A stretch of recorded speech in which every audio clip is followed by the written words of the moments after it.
Out of the gates and ready to go. Outkick 360 is underway. Monday edition. Plenty of reaction from Selection Sunday. Chad's perfect bracket has been filled out. And great guests like Dan Dockich, who joins us in 20 minutes to give his take on who he thinks is headed to the Final Four, who was snubbed from the committee. Andrew Bogut will be joining us in hour number 3, a chance to catch up with the former Ute from Utah of tournaments past. And Armando Salguero. A busy day across the NFL, the quote-unquote legal tampering period prior to Wednesday's start of free agency. It's well underway and a lot to discuss. Withrow, good to see you. Good to see you, Hutton. I think Dan Dockich will love my bracket because I have his Hoosiers going very, very far. I noticed that, yes. So he's going to like it. He may take exception to who you have them losing to, though, maybe. Potentially. Possibly. We'll have to find out in about 20 minutes. Well, I think for the most part, the bracket is pretty good. Give or take some seeding issues that we can get into. But, Chad, you have beef with the reasoning behind what the committee did and why. Yeah, I'll start by saying exactly what you just said, Hutton, and that is I think for the most part I don't have huge issues, save Texas A&M. Maybe Rutgers has a beef also. But the issue that I alluded to before this all started, and I knew that it would happen, and the committee chairman, Chris Reynolds, who's the athletic director at Bradley, he does his standard interview with CBS right after the brackets are announced, where he goes on. I'm sure the questions are given to him in advance. Some people say that he was reading a teleprompter for his answers. I don't think so. I think he was just looking at a video. I think a monitor was slightly below the camera, and he was looking at the guys asking him the questions while they were being asked. But he definitely knew the questions that were headed his way. And one of the questions, I believe it was from Jay Wright, in fact, was about injuries and how injuries played a part in the selection process. And he went right down the list. He said Tennessee, UCLA, even mentioned Rutgers, who's not in the field, and they've got 2 guys out that start for them normally, but went through the teams that we know have injury issues with high-profile guys. And said, yeah, that factors in. I think that what they call it is availability concerns. So if you have an injury and a star player is not going to play in the tournament, they put that under availability concerns. And your seed line is affected. I think the seed line was affected for Tennessee. I'm not saying they definitely deserved a 3 seed. I think they may have gotten one if Zagai Ziegler was healthy, but he's not. So for that reason, they're a 4 seed. I think you go down the list of other teams that could have been influenced by that. UCLA, did they drop to a 2? I don't know. Maybe. He mentioned that was a concern because one of their star players is out with injury. My point is consistent here. It's not about what the committee thinks you will do. It's about what you've done. I don't care what your projection is. The NCAA tournament is a reward for an entire season that begins in November and ends in March. What you do in November matters the same as what you do in February and March. Now that the tournament is here, that supersedes everything. But to get in line to the tournament and the event that supersedes all, you play the regular season in your conference tournament. And whatever you did throughout that time, that's your resume. That's it. That's all I want everyone in the committee to evaluate every year. What have you done? Not what you think that we're going to do.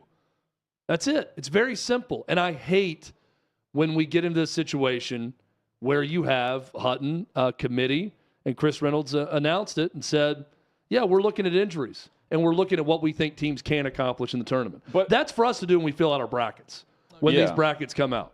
But I don't think there's a big jump between seeds this year in college hoops. I don't think there's much of a difference between the opponent that Tennessee would get at 4 versus 3 in this bracket. I don't either. And again, my whole thing is eliminate that. I don't want that to be part of the criteria they're looking at. If a guy gets injured in February and the team loses 8 of their last 9 games, well, that's just part of their resume.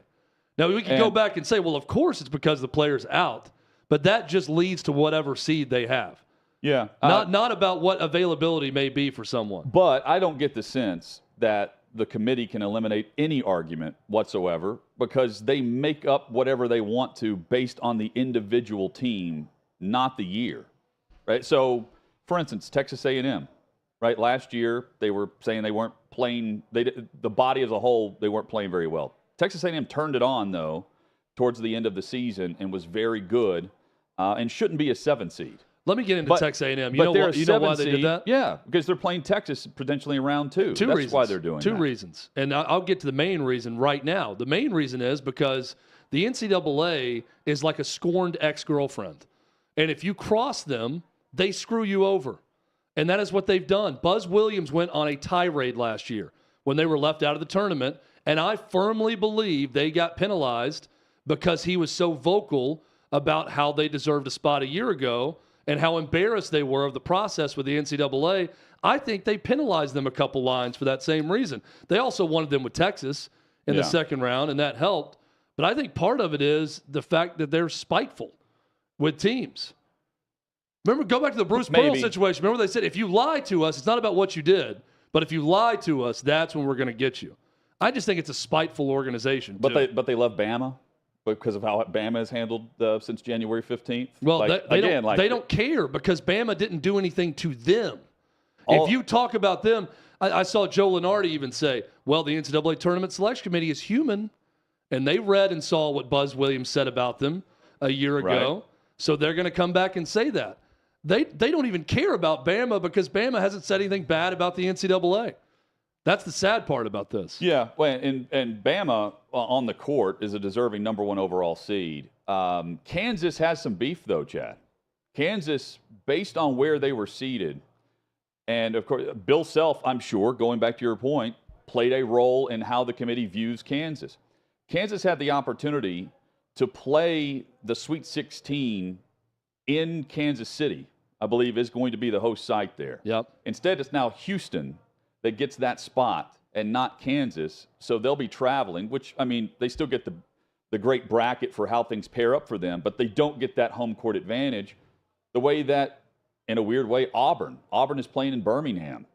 That's a reward for Auburn despite how low they're seeded. I don't know how they come up with the home court advantage opportunities for some lower seeds when Kansas had the chance, based on the block of the number 1 seed where they would have been, to play in Kansas City instead of across the country. Well, Seth Davis asked that question, and they compared the resumes. He asked it to Chris Reynolds, the committee chairman, the difference between Houston and Kansas, and Seth Davis said, I think you got it wrong.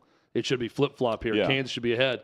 And Chris Reynolds gave a good enough explanation. He said, I think it was 15-2 was the number against quad 1 and quad 2 for Houston, and Kansas was 21-7. So the percentage was just a little bit better for Houston. Now, but here's again where we get into this is the selective part of the process, right? Selective outrage. Not mad about Alabama being involved in a murder and then allowing the guy to play. He's not going to be the National Player of the Year, but it's okay to be a number 1 overall seed. We hate Buzz Williams because he spoke out against us a year ago, so we're going to penalize them a couple spots for that. So they're very selective in it. Marcus Sasser may not play. He's their best player for Houston. He got hurt in the semifinal of the AAC tournament, hurt his groin, pulled it, did not play in the championship. That clearly affected them.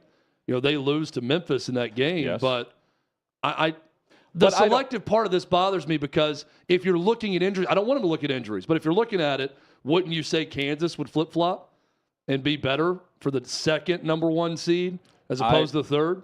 I would think so, but I don't even know. The only thing that matter from the conference tournaments to me are the injuries. Texas A&M, again, went on a run in the SEC tournament, and they're a 7 seed. I don't know how much they value conference tournaments the way the conferences want us to buy in to last week. And that's Power 5, I'm saying. Of course, the 1 bid or 2 bid leagues, those matter. You're taking up spots from at-large teams. But, look, we're headed into an era where they're going to expand the tournament even more. 90-plus teams. So we're arguing, or Chad and I are. And I mean, there's not much beef I have with who got in and who didn't for the 68, the field of full 68. But imagine arguing 90 or 91.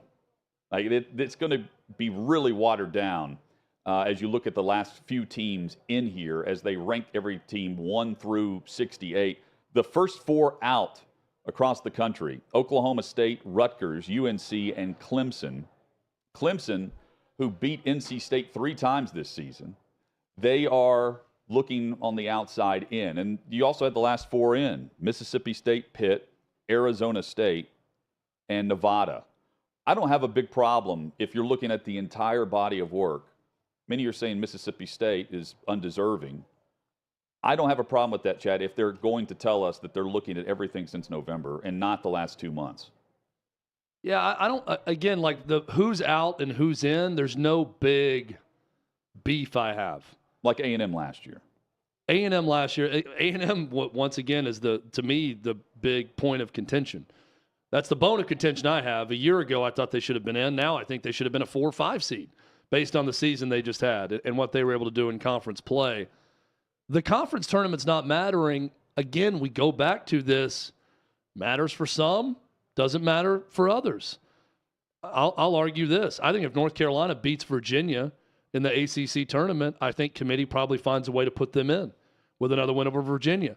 Arizona State absolutely got in based on a win over USC in the quarterfinals of the Pac-12 tournament. They're not in if they don't win that game. Vanderbilt beats Kentucky for a second time in a week, and they don't get in the conference tournament. They're not even close to it. And there's other reasons we could get into that too with Vandy. I understand Vandy fans being upset the way they looked late in the year, but unfortunately for Vandy, the start of the year matters too, and they were pathetic. And they dug themselves such a hole, it was hard to dig out of from a lot of the metrics that people look at. A lot of the eye test also is another thing we keep hearing about, right? Well, this team passes the eye test or this team doesn't pass the eye test. Beauty is in the eye of the beholder. We're going to go through this bracket throughout the week. I'm going to point to a game right now. Virginia and Furman are going to play. These are two teams that will grind any game they play to a halt. And they're both going to try to do that. That's not beautiful basketball to some. But you look at their Ken Pom deficiency rankings or defensive efficiency rankings. That's beautiful. That's beautiful to their coaches. Tony Bennett's got no issue. He's fine with the beauty of that type of game. My point being, everyone can find something different they like about a team. We could all look at 5-star players and say, boy, they look the part, and that looks like a tournament team. Yep. But I just want it to go back to what have you done? Let's look at who you played, how you did in those games, what are your key wins, what's your strength of schedule, what are all the other metrics they look at numbers-wise, and then decide who goes where and what seeds people have, and less about let's project to get either this matchup, Texas A&M, or let's project what you can do once you get there because you may be without a player due to injury. Big Ten and the SEC each putting 8 teams in as leading the conferences, and most teams that are in the bracket participating starting on the opening round, and then we get to Thursday. Big 12 has 7 teams repped. ACC, rare you see this, only 5, tied with the Big East and Pac-12 with 4, Mountain West, West Coast, and American, also represented with the multi-bid leagues across the country for the 2023 NCAA tournament. Chad, today is the first day that teams can officially or unofficially talk with agents repping players across the NFL prior to Wednesday's start of the new league year. It's when teams can actually sign players. You can agree to terms now, and we know Jimmy Garoppolo is headed to Vegas to play for the Raiders. I still think they're going to draft a quarterback as well. That's because Jarrett Stidham is moving on. He's headed to Denver. So instead of backing up Jimmy G, he's headed to back up Russell Wilson. That leaves a backup spot or a second QB spot to battle for the starting job, depending on where the Raiders choose to go. Still don't know about Aaron Rodgers. 4 minutes before we went live today, Trey Wingo tweeted out that the deal with the Jets and the Packers is done for Aaron Rodgers, and that how things go full circle. 15 years ago this year, from right now, Brett Favre was traded to the Jets. And now we see 15 years later, Aaron Rodgers potentially traded to the Jets. That's because Ian Rappaport, a minute ago, went on NFL Network and said that there is nothing official with this trade, that neither team has heard from Aaron Rodgers on what he wants to do. Meanwhile, the Jets await Rodgers' decision, and there are multiple QBs making the rounds, agreeing to terms elsewhere. This impacts more than the Jets, but specifically New York is waiting on this or bust. Garoppolo has signed.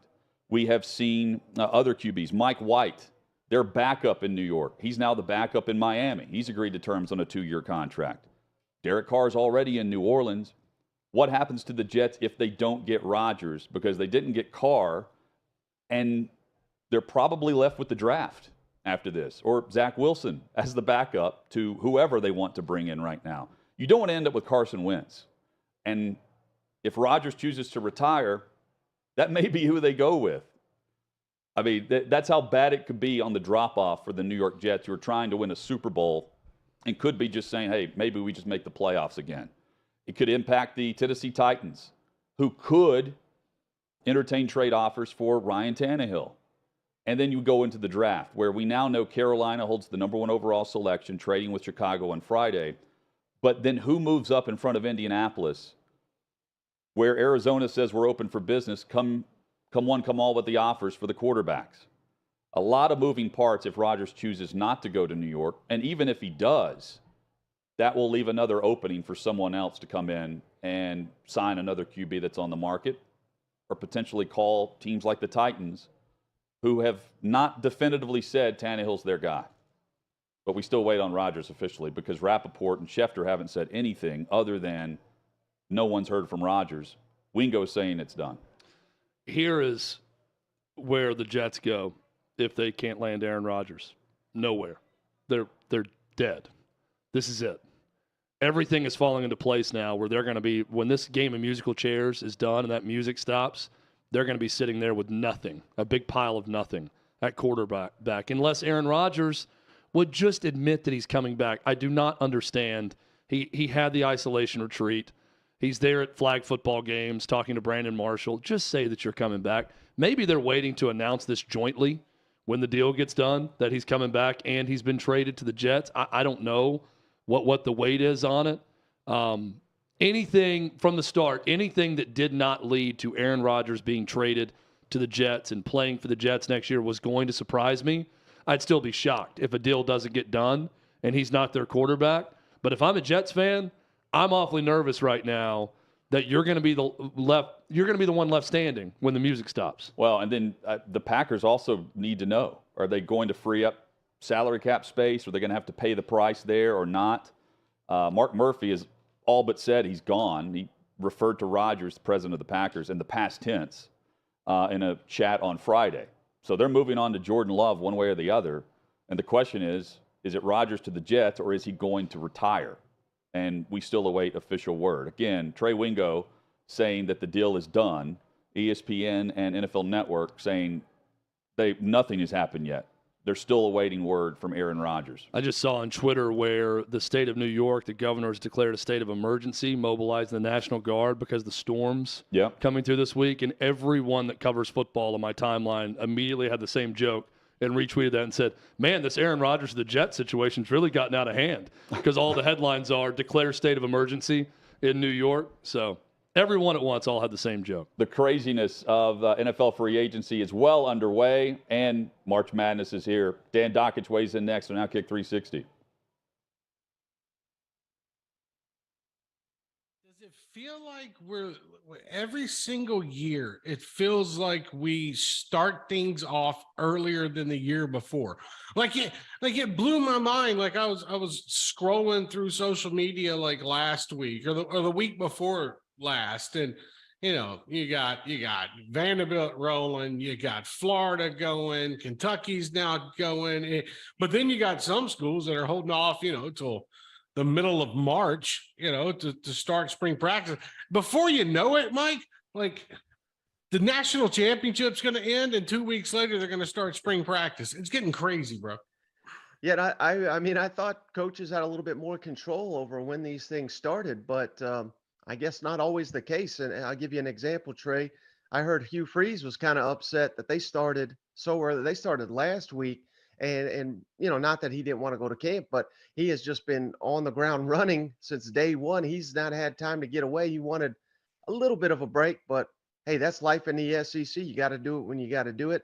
And another little anecdote, one of my buddies covers the Florida Gators, so he took off the week prior to spring practice. He thought it was the perfect time just to recharge for fall camp. And what do you know? 3 coaches exit for the NFL. I mean, that was the worst time to take a vacation, but that's life in the SEC. And it looks like Florida's shoring up the tight end spot, position. We get to this point where, some guys are on breaks right now. Some coaches are. They take this final week. They want to dip off. They're going to spend time with the family because, from next week until July, they don't get a break.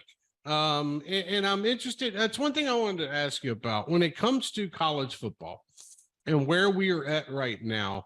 I had this conversation. I was talking with former Tennessee assistant T. Martin, talking with a couple other assistant coaches about this with the recruiting calendar. How much change, in your opinion, have we seen? Because I have my thoughts, but I want your thoughts on how much change we've seen when it comes to the recruiting calendar when you add in the transfer portal and you're adding NIL to the conversation. Like, Mike, these jobs for these coaches have changed in the last 2 years. It's been more added to it. And yeah, they make money. They make good money in the Power 5 level, but job titles aren't the same anymore, brother. No, and you're seeing it more and more. I mean, the NFL has always been an intriguing option for a lot of these coaches, but it was pretty stunning when a guy like Steve Spurrier made that jump to the NFL. Now, it seems like all these coaches, the first chance they get, it don't matter where it is or what the position is. Hey, I'm going to the NFL because I don't want to have to deal with all this other BS. Like you said, the recruiting, the NIL, the transfer portal, and not only having to deal with all that, but having to deal with all of that essentially in the same period. I mean, it's just incredibly wild. I think they really screwed up with this early high school signing period. It doesn't make any sense now. And now that we got the expanded college football playoff coming right around the corner, I mean, we are going to have what is essentially now the signing day, the national signing day, the week of the college football playoff. So how locked in can Nick Saban, Kirby Smart, and them be for recruiting when they will likely have a game in about 3 days to prepare for that is going to determine how successful their season is? I mean, something has to be done. It's hard for me to feel too bad, Trey, for some of these guys making $10-11 million, but they're at the high bar. I mean, most of the assistants are doing all the work and they're not getting paid near as much. So yeah, I mean, we're just going to keep losing more and more quality coaches to do other things because we're just putting too much on these guys.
Chad, how far do you have Indiana going?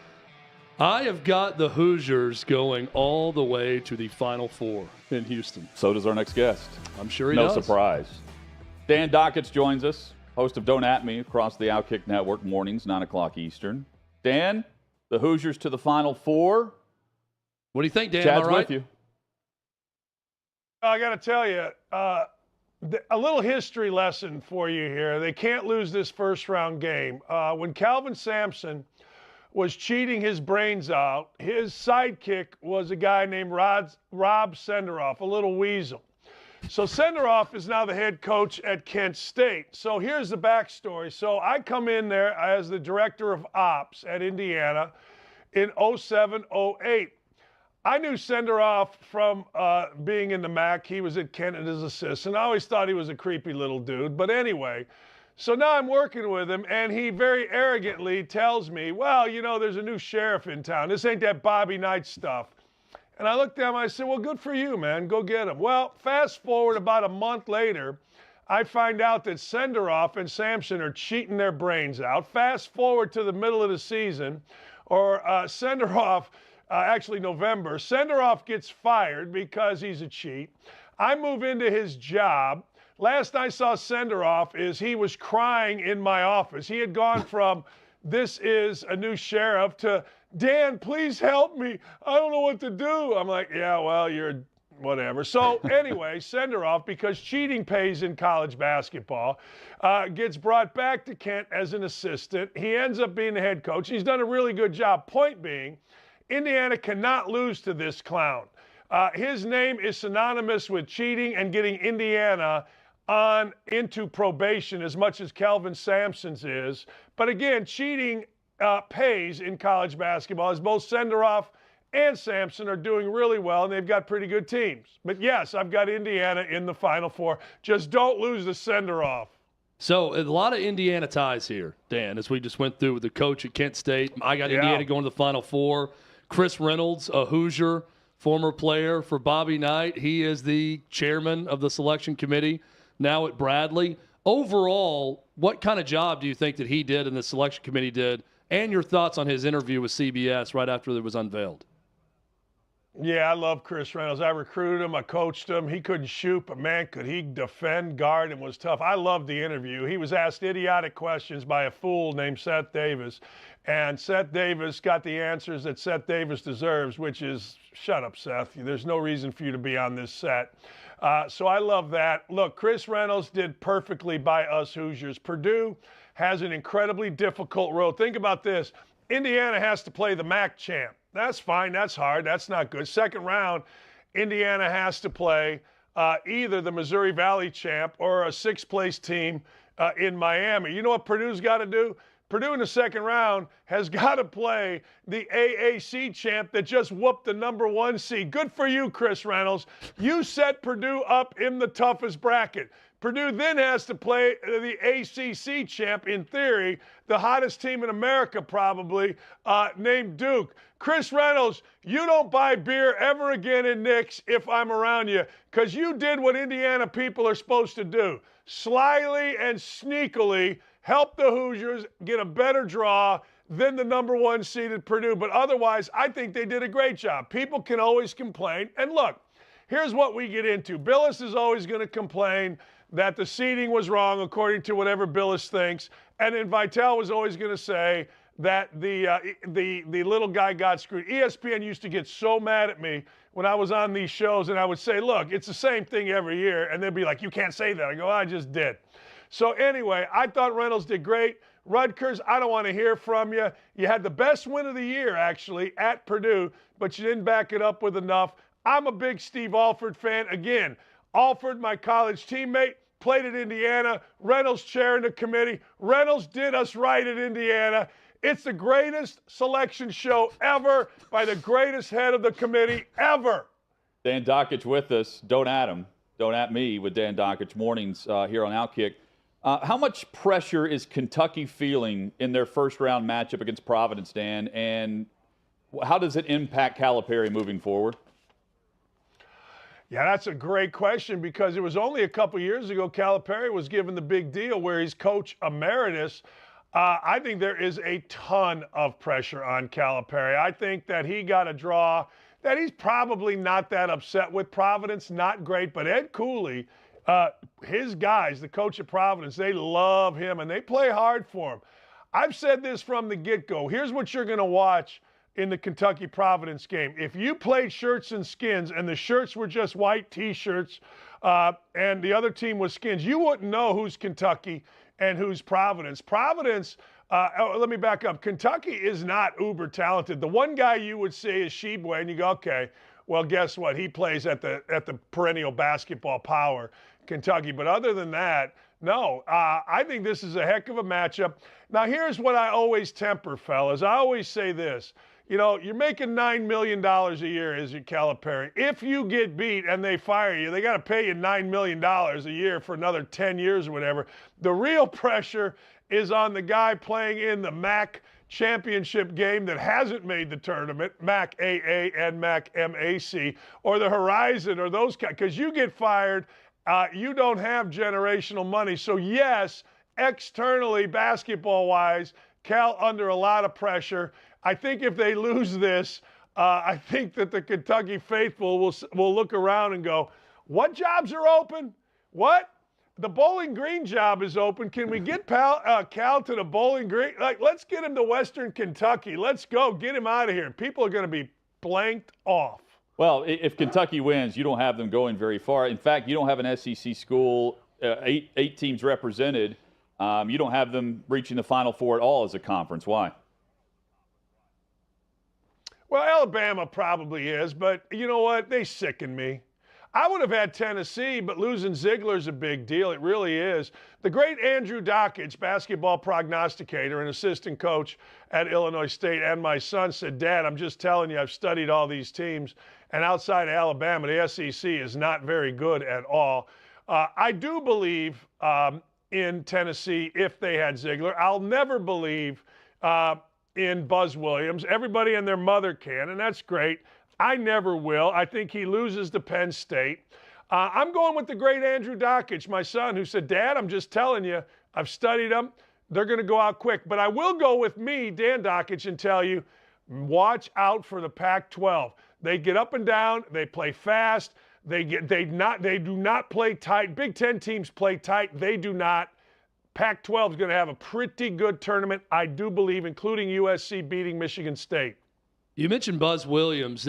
That was the big surprise from pretty much everyone, that they were a 7 and not a 5, where most had them projected. Did his running his mouth a year ago about not getting in and having that huge press conference called and everything he said about the selection committee? Dan, we know the selection committee, the NCAA remembers, right? Did they penalize him for last year with this? All right, I'm going to say yes, but that's unfair because I don't have everybody's numbers ahead of me. But I'm going to say hell yes, actually. Look, I got in trouble back in 2002 when my Bowling Green team didn't make it. We lost 3 times to Kent State, who I knew was historically great. They got to the Elite 8.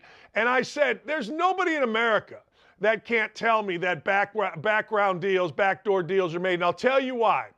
Every single time Bob Knight called to the NCAA, Tom Jernstedt or one of the heads of the NCAA always called him back quickly. Not about selection. Every time I tried to call from Bowling Green, yeah, okay, Dan. And I've talked to numerous coaches. They could never, ever get a hold of Jernstedt, who has since passed away, or anybody at the NCAA. So Knight could. I'm sure Calipari can. Dean Smith could. Krzyzewski could. Don't tell me for 1 second that these guys sitting in the room acting like they're robots aren't human beings. Absolutely. Tie went to whoever they tied with, meaning, you guys are pretty equal. Let's see. You know what? Penn State's pretty hot. Let's move Buzz into the 7-hole, have him play against Penn State, a team that matches up really well with them. Absolutely, it does. 100%.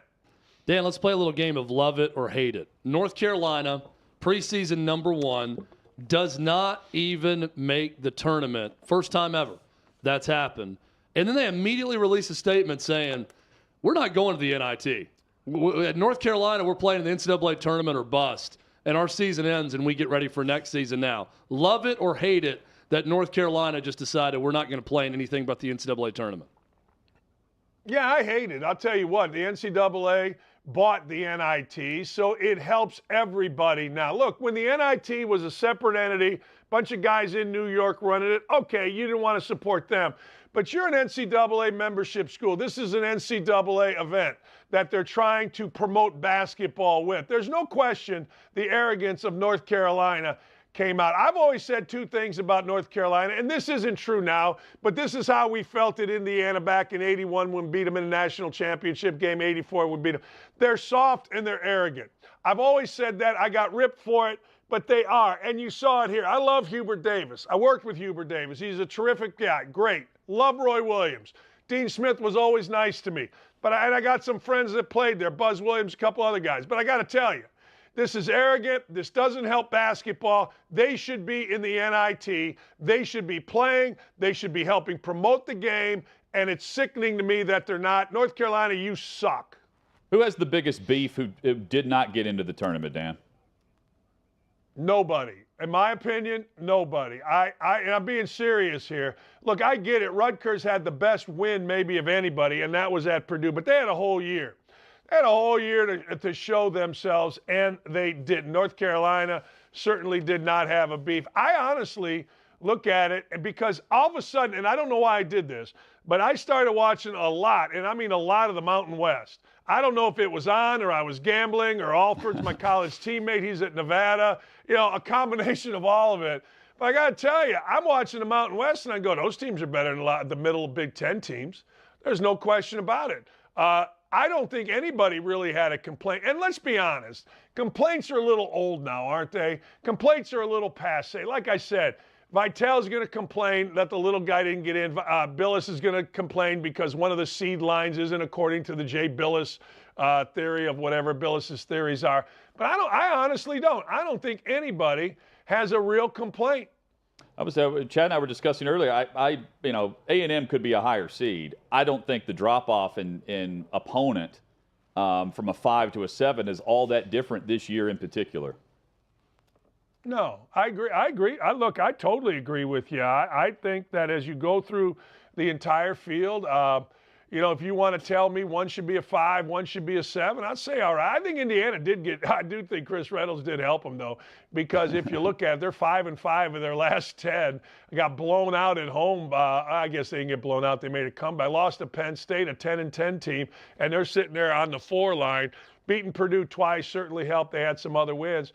But, no, I think we're seeing – because of older teams, I think we're seeing some parity. I think we're going to see a great tournament. You're going to come down to the wire. I'm not sure that you could consider a team like Drake a Cinderella. Drake is really good and really old, and they have an NBA lottery pick in the coach's son, Tucker DeFries. I don't think you can consider VCU a sleeper after watching them yesterday play against Dayton. And frankly, Indiana does have a tough first-round match against a Kent team that I watched 4 or 5 times. Think about Kent.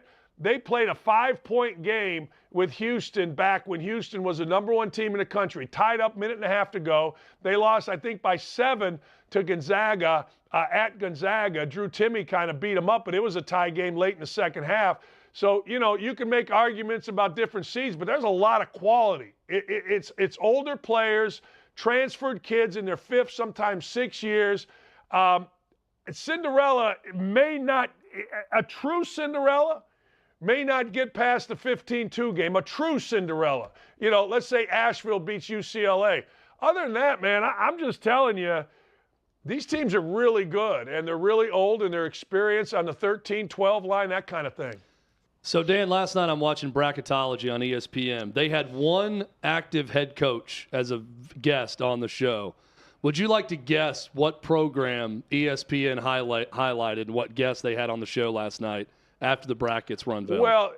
Well, I didn't see it, but it's either Duke or Calipari, because Calipari begs to go on those shows. So I'm going to guess Duke. Let me guess Duke. You got it right. Your first guess was correct. They had John Shire from Duke on as their one guess. And Jay Billis and John Shire joked back and forth. And the interview was fine. I enjoyed it. I was very skeptical of what I saw when John Shire had to fill in for Coach K a year ago. But as far as succession plans from a legend to the next coach goes, it does feel like it's going pretty well right now for John Shire, especially the way they closed out the season. What do you think of his first season, Dan? Oh, I think it was great. Now, let me explain something to you. In coaching, there's something called the Mike Davis rule, and you're seeing it with Juwan Howard. When you take over as an assistant going to the head coach, you get a couple, when you take over from a historically great coach, Bob Knight, historically great coach, John Beilein, historically great coach, Mike Krzyzewski, historically great coach. When you take over for them, the culture is intact, the discipline is intact, the style of play is intact. And you saw it with Mike Davis. Once the Bob Knight thing wore off, basically 2002, 2003, then he had to put his own culture in, and it went south. I did an interview with the Michigan people saying the same thing. Look, Juwan Howard replaced John Beilein. He had Beilein's discipline, he had Beilein's structure, he had Beilein's players, and he was very successful. Now it's starting to become his deal, and he's got to figure out his own culture. I think John Shire is going to be terrific. I honestly do. I think the recruiting class is great. However, I will give you the Mike Davis theory in coaching. He got Coach K's discipline. He got Coach K's long history of organizational greatness. He got his history of players. And now, ladies and gentlemen, you got to go, and you're the recipient of that for the first couple years. We'll see year 3, year 4. He's off to an absolutely great start. And when I watched him yesterday, the one thing that I really liked, I thought body language, facially, everything, he looked like a guy in total control of the program. It's hard. I mean, think about it. You're on the sideline, first time as a head coach, really the head coach, and K's not here. It takes a minute till it feels totally yours. And to Shire's credit, I felt like he lately here, and particularly yesterday, or was it yesterday or Saturday, whatever day it was, I thought he looked in complete command. But the Mike Davis rule applies here. Dan, Chris Beard has won everywhere, but 2 months after he's fired at Texas, he lands the job at Ole Miss. Is he winning at Ole Miss? Oh, that's a great question. Yeah, I think he probably is. He has won everywhere. He is a terrific coach. He's a terrific recruiter. You know, there's a saying in coaching, the great assistant coach at Indiana, then head coach at Indiana State, Royce Waltman, said, get fired for anything, and I mean anything, in college basketball except for losing, and you will always get another job. So now we got a guy. The police report is horrific. I like Chris Beard, as I think I told you guys. I sent him texts over this time. But get fired for anything, anything. You can choke your girlfriend in a police report. Hell, you'll get a job within 6 weeks in college basketball. Kind of disgusts me. I hope he does well. I hope everything's good. He is really, at least my interactions with him, always been a good dude, but hell, who knows when the front door closes. Yeah, I think he's going to win. History tells me he's going to win. My wife, I've never been to Ole Miss, but my wife tells me if she ever goes back into coaching, she'll take any job in Oxford because it's like her favorite city in the world when she was doing games for ESPN. So, yeah, I think he'll be just fine. What's the scene like at the Dockage household on Thursday when the game's tipped? My wife will be elsewhere because I'll have 7,622 bets going. I'll have people calling me saying, what do you think? When are we live betting? It's going to be chaos. A guy wants me to come over and play poker in the afternoon. I'm like, are you out of your mind? It's a work day for me. I got money to make, baby. That's right. Hey, by the way, hey, I want you guys to know I'm going to post a video later on today at Outkick. Literally from where I'm sitting, it's a mile and a half is Pat McAfee's studio, the Thunderdome. Yep. So I'm going to go over there, and I'm going to sit outside, and I'm going to wait for the white smoke to come from Aaron Rodgers' decision because he only tells McAfee if he's going to, what he's going to do. So I think tomorrow morning, starting about 8, I'll send a Century out there because Tuesdays is when McAfee and Rodgers get together, and we'll wait for the papal white smoke to come out to let us know that a trade is made. I'll keep you guys updated with firsthand knowledge. Yeah. News will be broken on Don't At Me in the Outkick Network when that happens because of your proximity. The Jets will be paying close attention, too, because they say they haven't heard from him. Who knows where the decision's going to end up.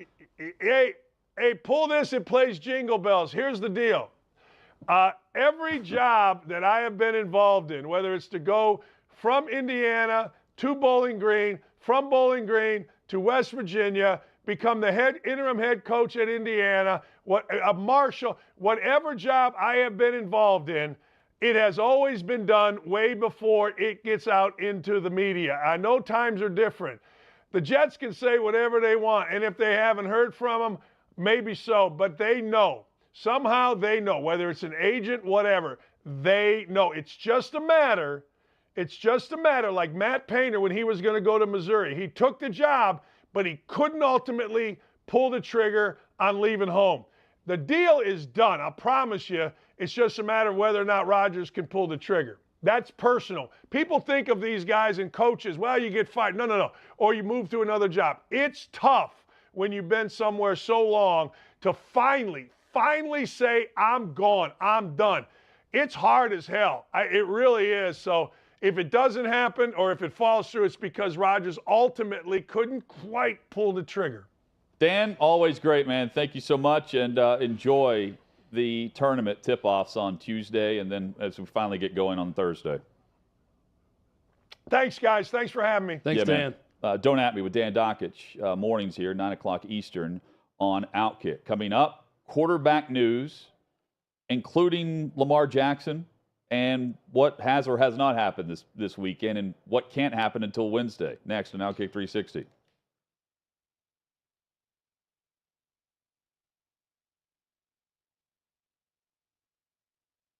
I was asked by the Sporting News to interview Bob Gibson at the All-Star game as a writer, so to speak, and about power pitching.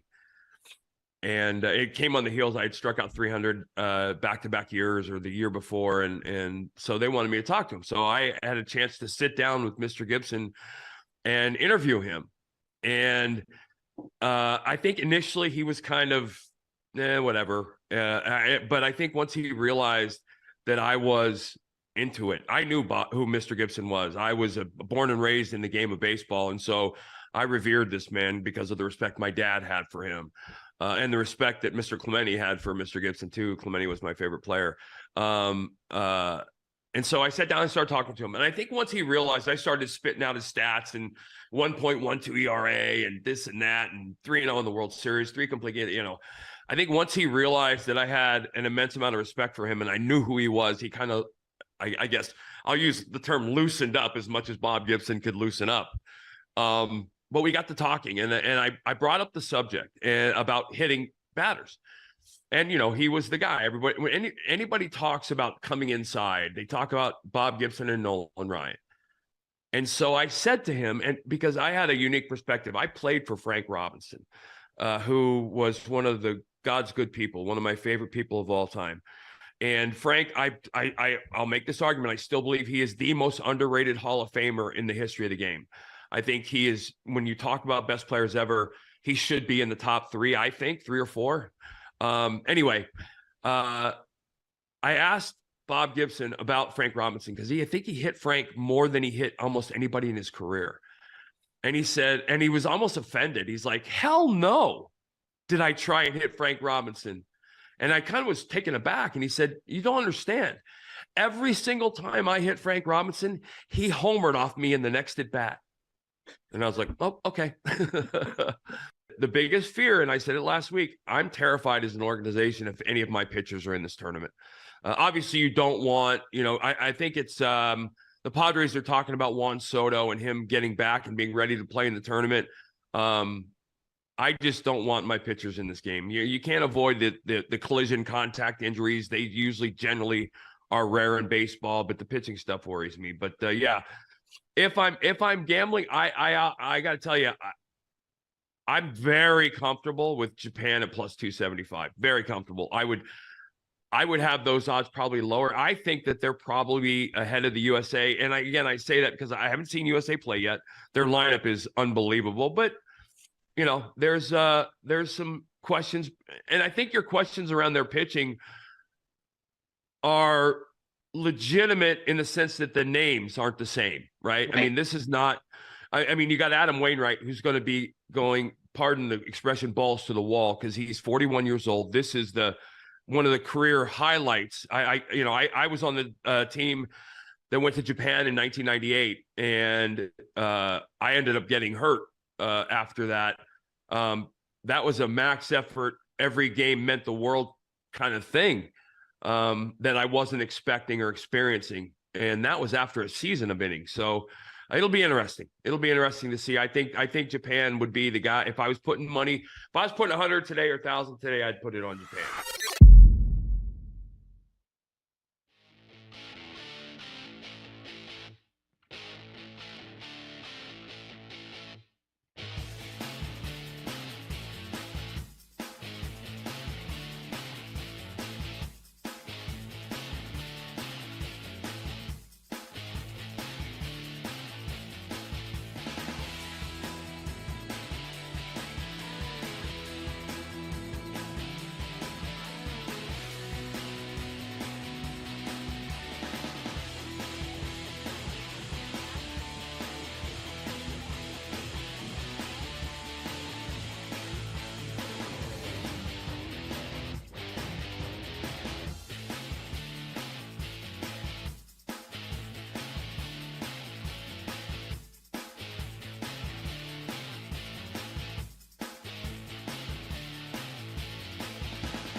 Outkick 360 rolls on. 6th and Peabody, our location with Yeehaw Beer and Old Smoky Moonshine. Hutton and Withrow with you.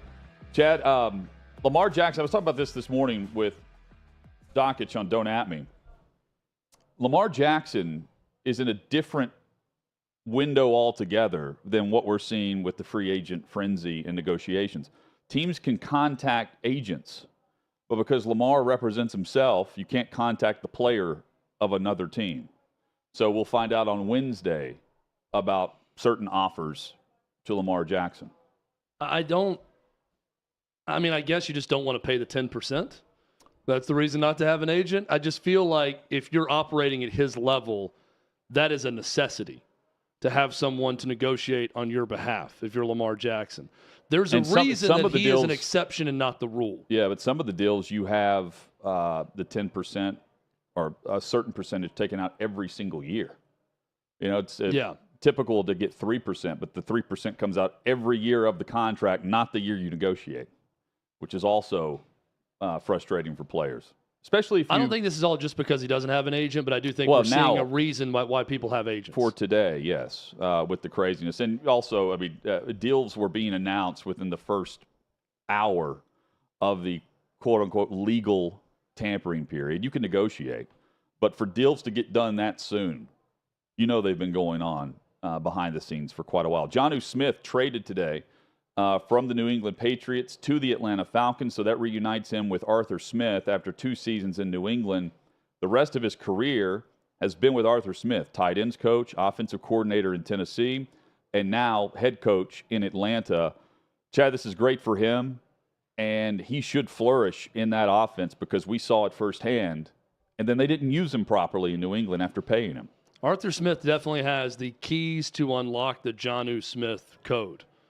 There's no doubt about that. So this does make sense. It's a guy he's familiar with, knows how to work with him in an offense. And with Arthur Smith, it does seem like, knowing him from his time here in Nashville with the Titans, he knows how to work well with certain guys that may not work out everywhere. He's good at that. He's good at seeing a skill set and developing offense and helping that player maximize potential. That was Jonnu Smith with the Titans. That wasn't Jonnu Smith with the Patriots. Maybe now that Arthur Smith has him again, it will be Jonnu Smith with the Falcons. The Chiefs are replacing Orlando Brown, who's an unrestricted free agent they chose not to tag, with Jawan Taylor, offensive tackle, to play left tackle now in Kansas City. Comes from Jacksonville to KC. Other news, Javon Hargrave from Philly gets big money to go to the 49ers. That deal becomes official, like all of them, on Wednesday. Dolphins have traded for Jalen Ramsey. We'll get into that with Armando Salguero coming up in about 25 minutes. But when we come back, there's an SEC team with fans that showed up to the SEC tournament and admitted they were killing their way through the SEC. We lead with that, and Brandon Miller winning the tournament MVP and helping Alabama to the #1 overall seed. That's next on Outkick 360.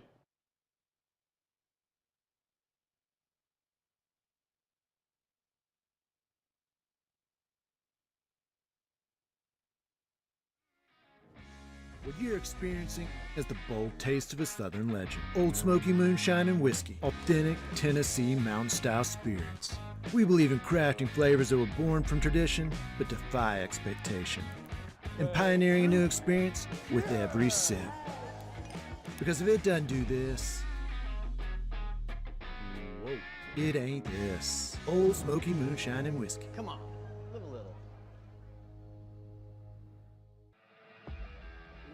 Welcome into Outkick the show. I am Clay Travis, your fearless leader. I am going to continue to argue that sports is one of the great unifying forces in all of American life. ESPN is a sinking ship.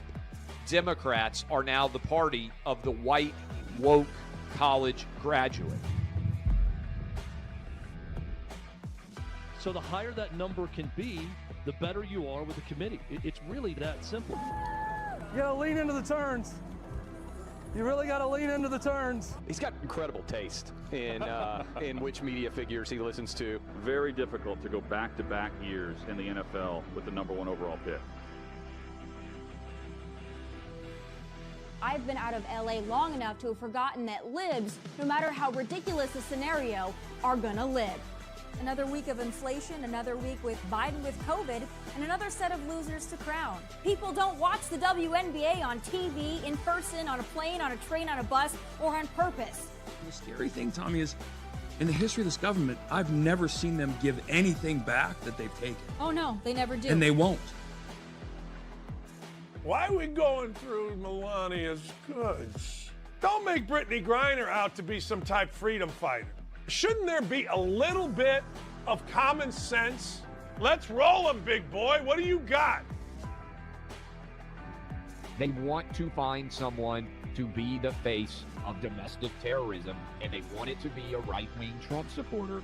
Don't let them entrap you into doing something dumb. But they were hyper-rational. They looked at the data, and they said it makes no sense for me to submit to this COVID shot mandate. Get the shot or you can't go to your brother's wedding. Get the shot or you can't go to your daughter's graduation. Get the shot or else.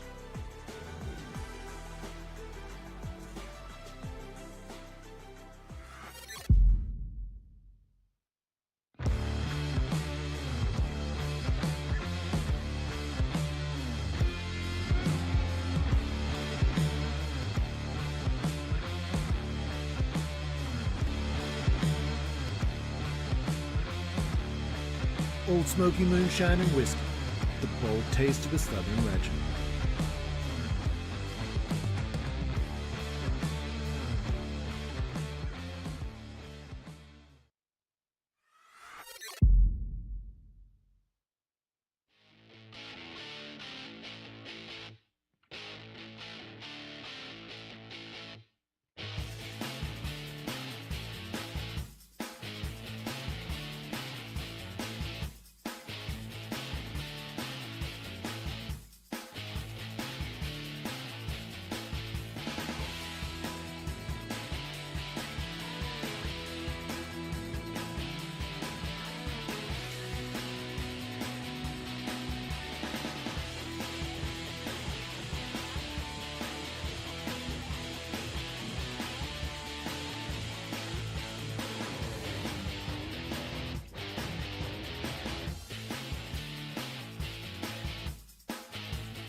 Just like that, the second hour is here, Monday edition of Outkick 360. Hutton and Withrow with you.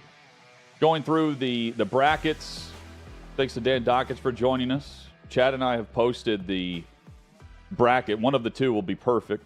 Chad, we've agreed on that. One of the two brackets that we've done. We need to submit this thing wherever it needs to be submitted, that if we get the perfect bracket, we win $10 million. One in a billion chance. Whatever it is. Yeah. We've got it right here, the make some lottery money. ticket. We've got Armando Salguero coming up in 20 minutes, the very latest on the NFL free agency period, which is officially open for negotiations now. Jimmy Garoppolo to Las Vegas, the Raiders signing him. They could still draft one as well with the 7th pick. However, it probably takes a trade to get up to number 3 ahead of Indianapolis to make sure that you have a quarterback if you're drafting past number 5. Armando's take there, plus the trade that the Dolphins made for Jalen Ramsey with the Rams. Tremaine Edmonds, the latest current free agent that will be signing on Wednesday with the Chicago Bears. So he's leaving Buffalo for Chicago. Still awaiting official word on Aaron Rodgers and the Jets, who have to be sweating it if they don't know.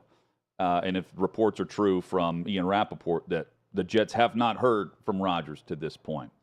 Chad, Alabama, to no one's surprise, took home the SEC championship at the tournament, just like they did in the regular season. Brandon Miller was exceptional in this tournament. Weren't even really challenged. No. And he turned it on in the second half in their game against, Missouri. Mm-hmm. And then, of course, did his thing in the championship game against A&M. He's the tournament MVP, and on the court, rightfully so. Nate Oates hoisting the net as Alabama wins the championship and they get the number 1 overall seed for the first time in school history. And they're still facing all these questions, and rightfully so, about what took place on January 15th, where Miller supplied the weapon that was used in a murder of a 23-year-old single mother at a club in Tuscaloosa. And while Alabama's not saying anything, some Alabama fans, and they don't represent all of the fans, but a snapshot of just the stupidity of walking into arena wearing a shirt that says "Killing Our Way Through the SEC in 23." You can't wear certain organization T-shirts in that arena and get away with it, right? But you can wear this and get away with it. Craziness. And it wasn't just one, it was two fans that were wearing this at the SEC tournament last weekend.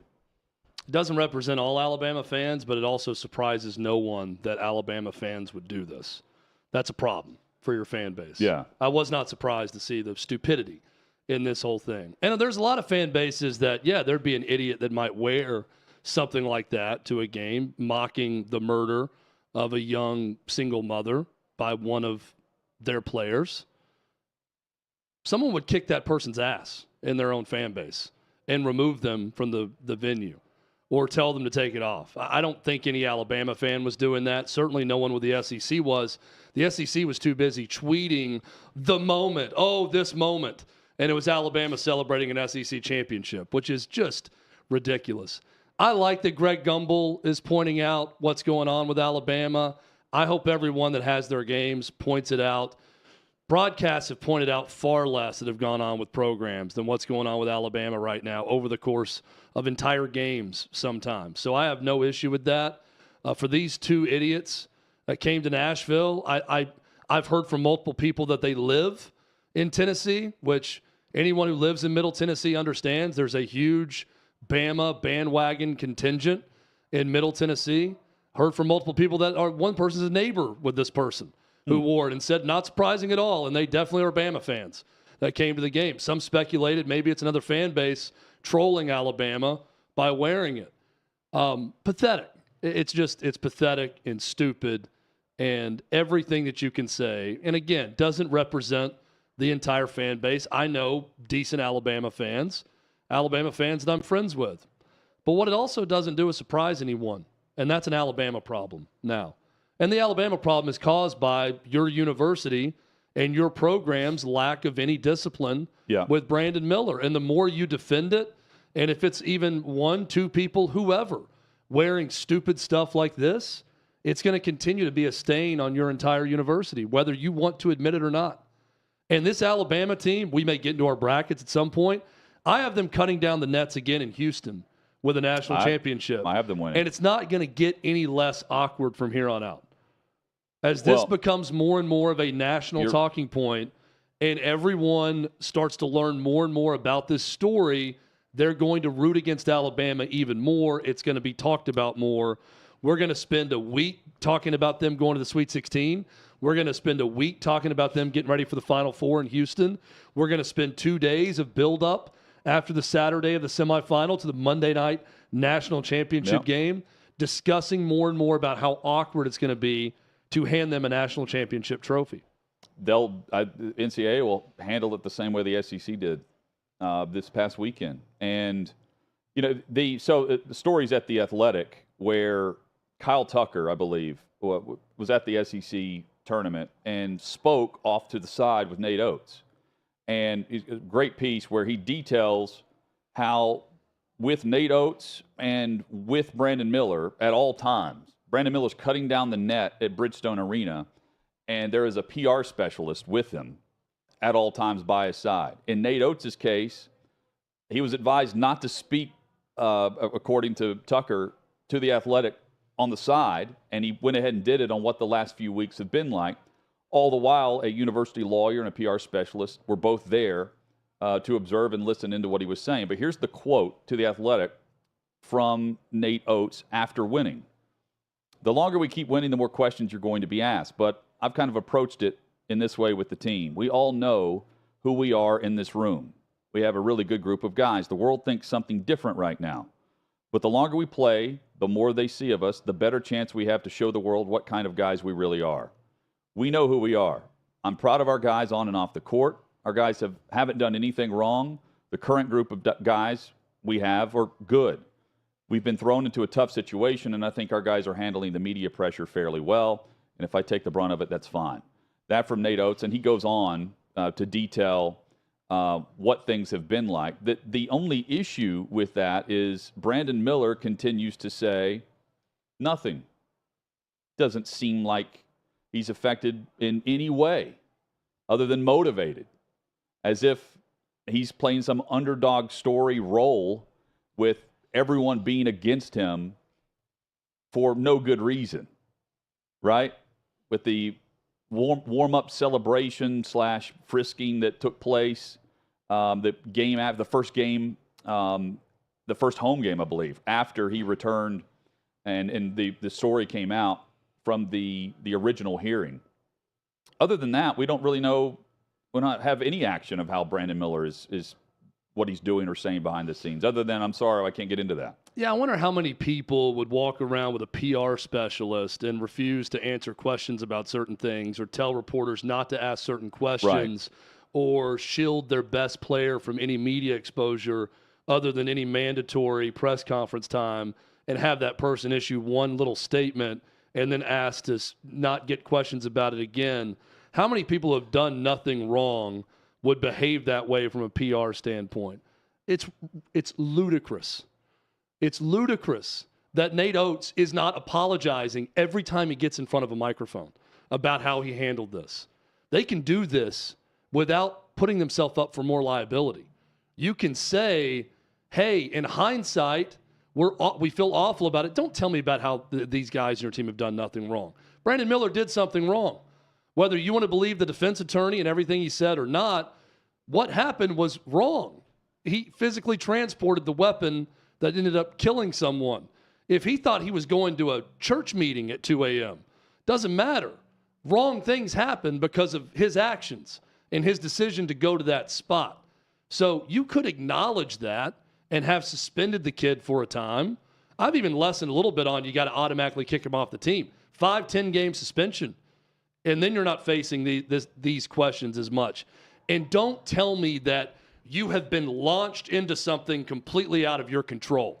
Boy, we got a group of great guys, and we have been put in this adverse situation, and we don't deserve it. No, you deserve every bit of criticism you're getting right now. Yeah, don't give me that. And they continue to double down as a university. Nate Oates, in this piece, he says the reality, and I'm reading from the piece, not a quote.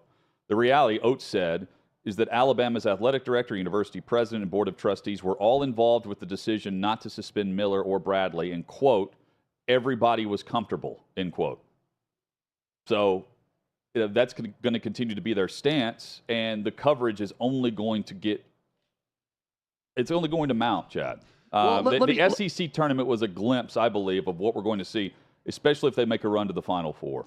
Let me give you a little just sneak peek into what that process looks like at Alabama when you're talking about school president, board of trust, everyone else, legal department that gets involved in something. When you are Nick Saban or you're Nate Oates and you're a successful coach at Alabama, they come to you and say, hey, coach, what do you want and how should we spin it? And when Nate Oates says, I don't want this guy to miss a second because he's our best player, they get to work on, okay, well then how can we cover ourselves and do this? When Jermaine Burton hits a woman on camera in Knoxville and Nick Saban don't want to do anything about it because he's pissed off because the opposing crowd stormed the field and he felt threatened by it, what does Nick Saban do? He tells his bosses, in air quotes, what he wants to happen, and they set about working to make sure that's exactly what happens. This is par for the course at Alabama or probably any major program where coaches lead the way. Now, if Nate Oates would have come out and said, this is shameful on our program, this is awful, we know now that Brandon was at least there that night. Jaden Bradley was around that night also. We're going to suspend both indefinitely, I believe Brandon and what he's saying. We're not going to kick him off the team, but we're going to suspend him indefinitely until we get more facts or find out everything. If Nate Oates said that in the beginning, guess what his bosses would have done? All right, coach, you're the boss. You're the one who calls the shots. We can do that, and we'll back you on that. Exactly right. This is the employees. And they continue to win. This is the employees leading the way. Well, and based on how the university's handled, if you're Brandon Miller, why would you show anything other than what we've seen or say anything other than what we've heard publicly? Hit us up with your thoughts And at hey, Outkick look, 360. We live in a sports world where Chris Beard just choked out his girlfriend, allegedly, and there's photos of her to prove it, and then she doesn't go forward after. And a 911 call. But charges were not, they were dropped. Charges were dropped because you didn't have a cooperating victim in the case, which Right. does happen. But again, draw your own conclusions about what happened. And Chris Beard, what? 2 months after he was fired. 3 months? 2 months after he was fired with cause, he is lands a job with Ole Miss. In the SEC. Yeah. So, Al Davis was right, I guess. Just win, baby. And that's what Nate Oates is doing right now, and I think he's going to cut down the nets in Houston. And it's going to make it so awkward for anyone that knows this story completely. Greg Gumbel on CBS, whenever Alabama's announced as the number 1 overall seed, story at Outkick that you can read, he says they sidestepped a situation involving criminal activity in which Brandon Miller was associated. He was not charged. They are here as the number 1 overall seed. That from Greg Gumbel as they announced Alabama and where they were headed in the NCAA tournament. All that is regurgitating what the university's putting out there. No charges were brought, so everything is, on the up and up with Alabama. What a shining moment for this tournament. The sidestepping has come through the university towards Miller, and then what we're seeing in answers to media that are asking the questions post-game or in between games or right after the game on the court, where Marty Smith asked Brandon Miller, I believe it was the semifinals, on ESPN, asked Brandon Miller about his performance and then followed up with the situation that we're referring to with Jamia Harris losing her life. And Miller just kind of gave him this blank stare, and Marty quickly just picked up and went to the next question. But he did ask it, but they're not going to say anything. See, I can't. I've watched the Greg Gumbel video. It was so poorly executed in what he was saying that I couldn't tell if he was trying to downplay Bama's involvement in it, or he was trying to be critical of Bama, but in doing so tried to sort of lessen the blow of it by saying criminal situation instead of murder. It's almost like he didn't want to go all in. He wanted to go half in on criticism. I don't think he was saying it as a compliment when he said they sidestepped a criminal situation. No. I think it was an attempt. It was a very clumsy attempt to be somewhat critical while saying the story about Alabama's season that left the viewer thinking, I don't know if this guy is applauding Alabama for their legal entanglement and how they got out of this situation, or if he's trying to be critical. That I was left just thinking, I don't know what he's trying to accomplish here. And what my hope would be is whenever they have the studio shows. I'm glad he brought it up, by the way. Yeah, I am glad at least he mentioned it. Yeah. Right. But whenever they have the studio shows, that they treat it the way the SEC Network did after Miller's first game, at South Carolina, I believe, was the first game after we saw the hearing take place where the information came out. It was the night after. SEC Network handled that well with their criticism of the situation and Nate Oates' comments and everything. My guess is we will see further discussion on that throughout the tournament as this comes. I don't think Alabama's getting bounced anytime soon. Yeah, I'd have to go back and watch the SEC Network piece of it. I was watching Sean Farnham on ESPN, their college basketball post-game wrap-up, because that game was on, I think, in ESPN2. Yeah. It was on at the time. I thought ESPN handled it well. I haven't heard as much from the SEC Network on it, which, we know why. It's the SEC Network. But I've heard them discuss it, though. Yeah, in their studio least, settings. They've at least mentioned it and talked about it, which is good. Here's what absolutely kills me about the SEC Network, watching the SEC tournament over the weekend. Yeah. The Vandy run. I mean, it was everyone that, hey, congrats on Vandy, punching their ticket into the NCAA tournament. And then it's like simultaneously they all get texts from Joe Lunardi, who is a fellow ESPN Disney employee, who's saying, guys, they're still like the fourth team out. They're not in. Stop with the victory parade about they're in the tournament. They're really not even that close to being in the tournament. And then they have to kind of come back and sober up after the Vandy win and say, we talked to Joe Lunardi and maybe they do have work to do against Wait, A&M there's after other all. conferences playing the tournament right now where Yeah, other teams have resumes? I get it. Like, it's sports. You get caught up in the moment, right? And you start saying, man, this is just amazing. Well, that's also you're intoxicated with the success and what you're seeing. Yeah. And then it's like the And you next want- morning you you want- wake up and it's like, oh, man, they still have to beat A&M today? And they're also selling the product that they want you to believe matters. Right, of course, yeah. I get it. I'm not being critical of them. They're employed by who employs them, and they're probably being told certain things to say. But they did have to come back. There was a moment with Jerry Stackhouse after the game where he acted like he was going after Dari Nokwa because he was saying as he was getting up, I just got a text from Joe Lenardi, they're still the fourth team out. And he looked like he was going to fight someone when he heard that about Joe Lenardi. But in the end, Joe Lenardi was right. Coming up, Armando Salguero joins us. We give you the very latest on what is the first day of open negotiations, players agreeing to terms with new teams, and we still await Aaron Rodgers news. Armando's next on Outkick 360.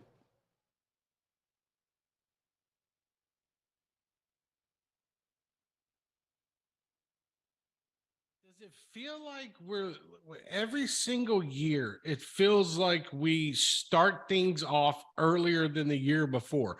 It blew my mind. Like I was scrolling through social media like last week or the week before last, and you got Vanderbilt rolling, you got Florida going, Kentucky's now going, but then you got some schools that are holding off, till the middle of March, to start spring practice. Before you know it, Mike, like the national championship's going to end, and 2 weeks later they're going to start spring practice. It's getting crazy, bro. Yeah, I mean, I thought coaches had a little bit more control over when these things started, but I guess not always the case. And I'll give you an example, Trey. I heard Hugh Freeze was kind of upset that they started so early. They started last week. And not that he didn't want to go to camp, but he has just been on the ground running since day one. He's not had time to get away. He wanted a little bit of a break, but hey, that's life in the SEC. You got to do it when you got to do it.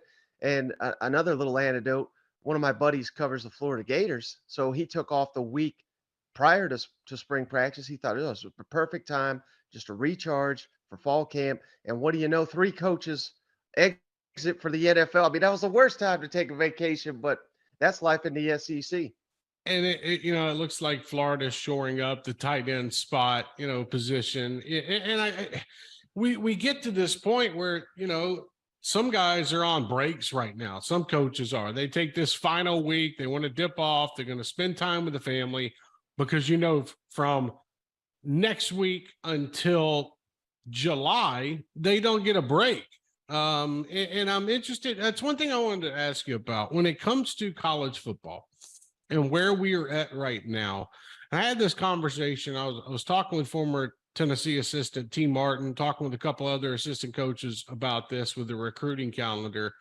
How much change, in your opinion, have we seen? Because I have my thoughts, but I want your thoughts on how much change we've seen when it comes to the recruiting calendar when you add in the transfer portal and you're adding NIL to the conversation. Like, Mike, these jobs for these coaches have changed in the last 2 years. It's been more added to it. And yeah, they make money. They make good money in the Power 5 level, but job titles aren't the same anymore, brother. No, and you're seeing it more and more. I mean, the NFL has always been an intriguing option for a lot of these coaches, but it was pretty stunning when a guy like Steve Spurrier made that jump to the NFL. Now, it seems like all these coaches, the first chance they get, it don't matter where it is or what the position is. Hey, I'm going to the NFL because I don't want to have to deal with all this other BS.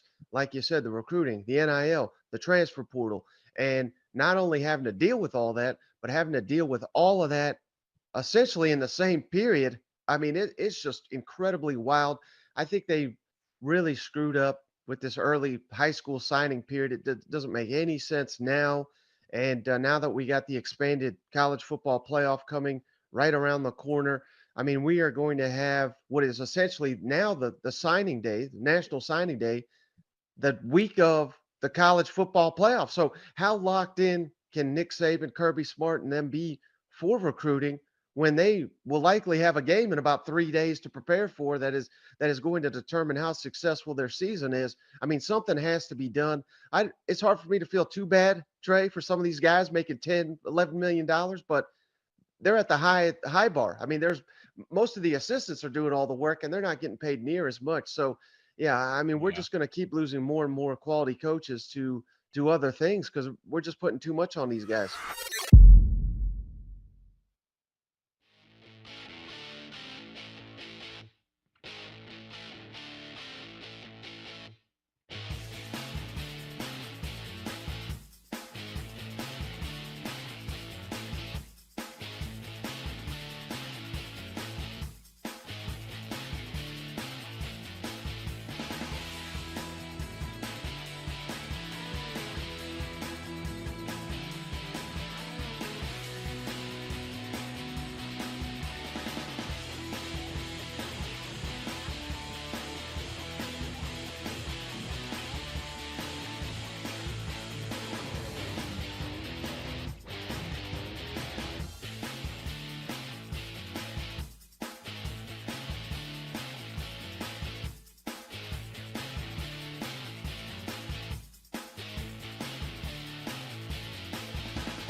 Armando Salguero joins us as Outkick 360 rolls on from 6th and Peabody with Yeehaw Beer and Old Smoky Moonshine.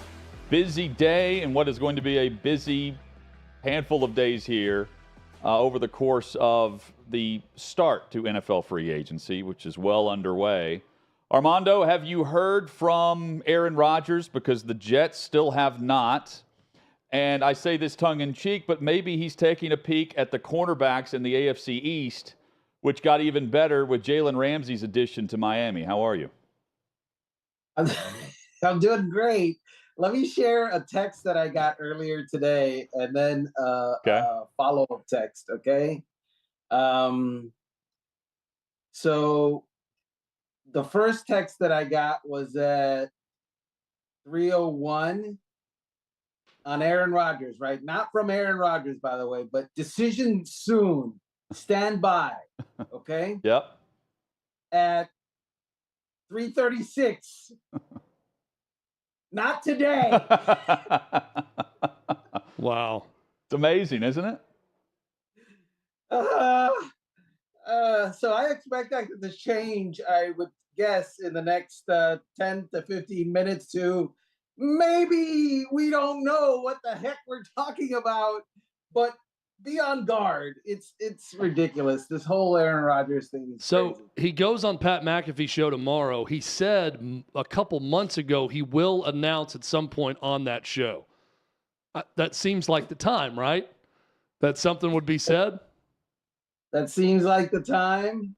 That would make not today the the favorite in the clubhouse or the leader in the clubhouse. But look, the people that really should be sweating this, if anyone is, are in Florham Park in New Jersey, the New York Jets facility, and 2, in Titletown in Green Bay, because the Jets really, really need and want Aaron Rodgers, and the Packers don't. They don't want Aaron Rodgers at all. They'll take him if they must, but they don't really want to take him. The Jets are running out of options if Aaron Rodgers decides to retire. They've got nothing, really. I mean, what are they going to do? Throw a Hail Mary at Lamar Jackson? Maybe. That's a rough situation. And one of the reasons that they're in this situation is because they signaled very clearly, we love Aaron Rodgers and just kind of like everybody else. Well, Derek Carr looks at you liking me and New Orleans loving me, I'm going to New Orleans. Jimmy Garoppolo looks at you liking me and Las Vegas loving me, I'm going to go to Las Vegas. Am I crazy to think that the Raiders are still drafting a quarterback at 7, or they're moving up to try to do so? No, not at all. The Raiders, Jimmy Garoppolo, he has been to 3 NFC championship games, which is very good. He has taken and helped his team to 1 Super Bowl, which is very good. But there's no one, I don't think, in the NFL that's saying that Jimmy Garoppolo is your forever, franchise quarterback. He is basically a bridge quarterback and the best of all world bridge quarterbacks. And I think that's how the Raiders are going to see it. If they find an opportunity, they'll take it. It's really hard though, Jonathan, to find, in this draft class, an elite quarterback with the 7th overall pick. Yes. Armando Salguero with us on Outkick 360. From quarterback to cornerback, and no offense to Byron Jones, who was very good. He's no Jalen Ramsey in terms of the interception numbers and what we've seen from Ramsey in Jacksonville and then in L.A. Now he's in Miami. He joined Xavier Howard. They're stacked. Walk us through how they've put this together and why they jumped out to get Ramsey when they did. The window is what it is, and it's not opening. It's going in the other direction. This is a team that has not won a playoff game since 2016. Excuse me, since, what was it? No, it's 2001, actually, 2000, if you really want to get to it. They made the playoffs this year. They made it in 2016. They made it in 2008. Didn't win any of those years. This is growing old for ownership. They want to matter, and the way that you matter is you have to basically host playoff games. The Dolphins haven't done that, and they hope that with this, like you said, the stack of talent that they have, and by the way, part of that talent is the addition of Vic Fangio as the defensive coordinator, because I think he's every bit as valuable as some players that are being signed today. His addition is, you have to get something done before you have to pay Tua Tagovailoa. And that is coming if he stays healthy. And if he doesn't stay healthy, you're going to need a new quarterback anyway. So the window is closing. Armando Salguero with us. We were discussing last week the Bears and the opportunity they have now to actually build around Justin Fields, and they have jumped out. I mean, they have nearly $100 million to start with. They make the trade on Friday. They get out of pick number 1. They drop back to 9 with Carolina, but they pick up DJ Moore. Since then, with the news since we started the show, they've agreed to terms with Nate Davis, guard for the Titans. They've signed a linebacker, TJ Edwards, and then Tremaine Edmonds from Buffalo receives the big contract of $72 million from Chicago. This is what happens whenever you have the most cap space in a league that's hamstrung right now for cap space. Right, and that's all great, but they have today committed $91 million to the linebacker position. Wow. That's a lot of money to commit to the linebacker position. And I don't know that either Tremaine Edmonds or TJ Edwards is better than Roquan Smith, whom they traded to the Baltimore Orioles. No, not the Orioles, the Ravens. Orioles could use them too. Yeah. Yeah, they need a center fielder. So the bottom line is, there's a lot of activity, but at least at linebacker, I don't see a lot of upgrade achievement. And I get it. 2 bodies better than 1. It's a collective, and you're thinking that Roquan Smith, his days were numbered anyway because he was representing himself, and the negotiation was tough. Guess what? It wasn't tough for the Baltimore Ravens. They signed him once they traded for him. So I don't get that at all. I don't like the linebacker exchange. Other than that, yeah, they're adding talent, which is often better than not having talent. So Daron Payne, 4 years, $90 million with the Commanders. What do you make of that deal? What do you think that says for Jeffrey Simmons with the Titans or any other team coming up? This is what it says for Jeffrey Simmons. Cha-ching. Okay? Yep. These deals, they don't typically go down as the player is equal to or better. They normally go up. I was talking to an NFL front office person. It was yesterday, and he said to me, "It's always better to jump out and do a deal earlier because they get more expensive as the negotiating period happens. Typically, do it immediately. Your talent is better. Do that because then you're paying pretty much equal to for lesser talent. And if you're talking about quarterbacks, a lot of these quarterback extensions get done later. It's better to get them done earlier, as I think the Baltimore Ravens are learning. We also knew that the Eagles were going to lose some talent based on what they had acquired and put together in recent seasons, Armando, and that's certainly the case. We can go defensive tackle, but they've also got Miles Sanders who's available. I mean, there's plenty of players off that Eagles roster that can be playing elsewhere. Yeah, so C.J. Gardner is going to, C.J. Gardner Johnson is looking for a big contract. Jason Kelce is coming back, so that means they have to pay him. Yeah. Jalen Hurts wants an extension, so that means they have to pay him. So when you have those big ticket items, even though Kelce is probably on a 1-year thing, you're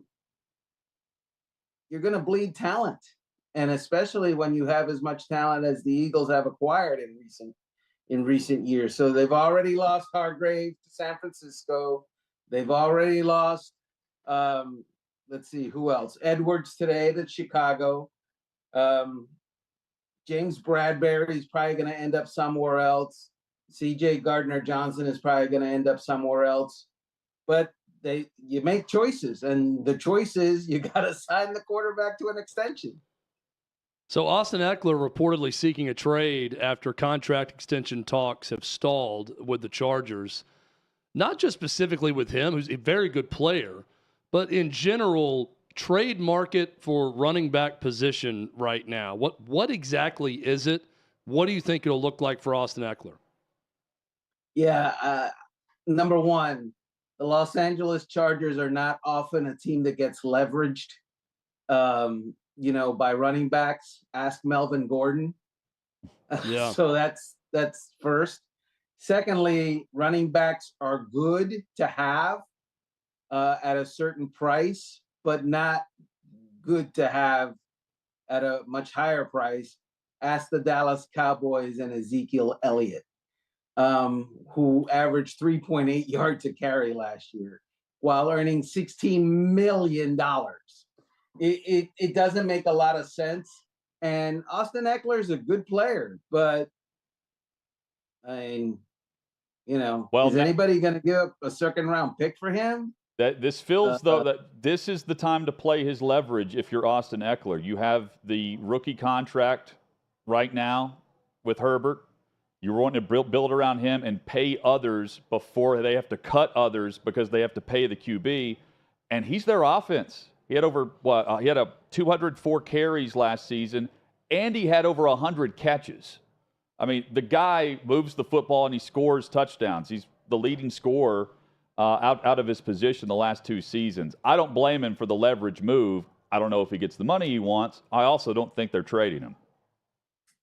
Correct. He's under contract, and not only is he under contract, if they decide next offseason that they really are going to keep him, whether he likes it or not, they can franchise him, and that costs like $11 million, as opposed to the $14, $15, $16 million a year that he would want in an extension. So it's just the math is not there for a player whose production is definitely there.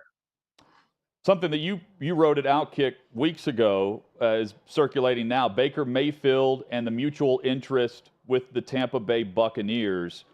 Have you seen anything official with that since we started today with the open negotiations? And for those that don't know, what are the ties with Todd Bowles and Baker Mayfield? Yeah, so when Baker Mayfield was coming out in 2018 in that draft class that included Sam Darnold, Josh Rosen, others, Todd Bowles liked Baker Mayfield over everybody else. And they ended up taking Sam Darnold because Mayfield was gone, but Mayfield is there now. And Todd Bowles needs a quarterback that has dealt with veteran wide receivers, which obviously the Bucs have, with Chris Godwin leading that charge and Mike Evans also. So that's something that is attractive to them. I'm told that Baker Mayfield has suitors, but I'm not sure that he has suitors that can step into a situation that is kind of as good as what Tampa Bay has, because again, did I mention Mike Evans and did I mention Chris Godwin? Those are some pretty, solid weapons, and they're going to have a solid defense, and the offensive line is supposed to be getting healthy supposedly after an offseason off. They weren't last year. That is a situation where you can succeed. Whereas some of these other teams that are offering Baker Mayfield an opportunity, it's, we need a quarterback bad, man, and probably a backup. So can you come over here and help us? Which quarterback do you believe Carolina's after at number 1 overall?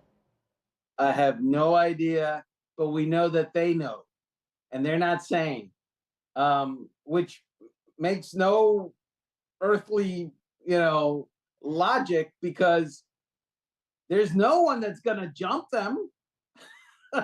It's not like the NFL, tomorrow, the NFL doesn't, they frown on that. They do not want the team telling the world who they're drafting number 1 overall until draft night when they announce it. Right. So you're saying the NFL cares about PR? Correct. Yes. And TV ratings? Yes. Correct. Yeah. But I mean, look, for the Carolina Panthers purposes, it might be good for them to start talking contract with CJ Stroud or, whoever they decide, Anthony Richardson or the elf from Alabama. I'm messing. It's just a joke. It was a good joke. It was a good line. It was good. You don't know if I was talking about the coach. Yeah, could have been anyone. Could have definitely been. You definitely weren't talking about Will Anderson. In Alabama. Yeah, no doubt. It wasn't Will Anderson. No. Hey, Armando, help me with this. At the trade deadline, reports were out that the Rams had offered 2 future first-round picks in exchange for Brian Burns. Carolina turned it down. But they now have traded Jalen Ramsey in exchange for a tight end and whatever. Are both of those equal? Like, are the mindsets the same in both situations? And what has changed in a matter of 4 months? Reality. They were hoping that, last year, remember they were in on Christian McCaffrey as well. Yeah. They didn't land him, obviously. But it was one of those things where they had a window.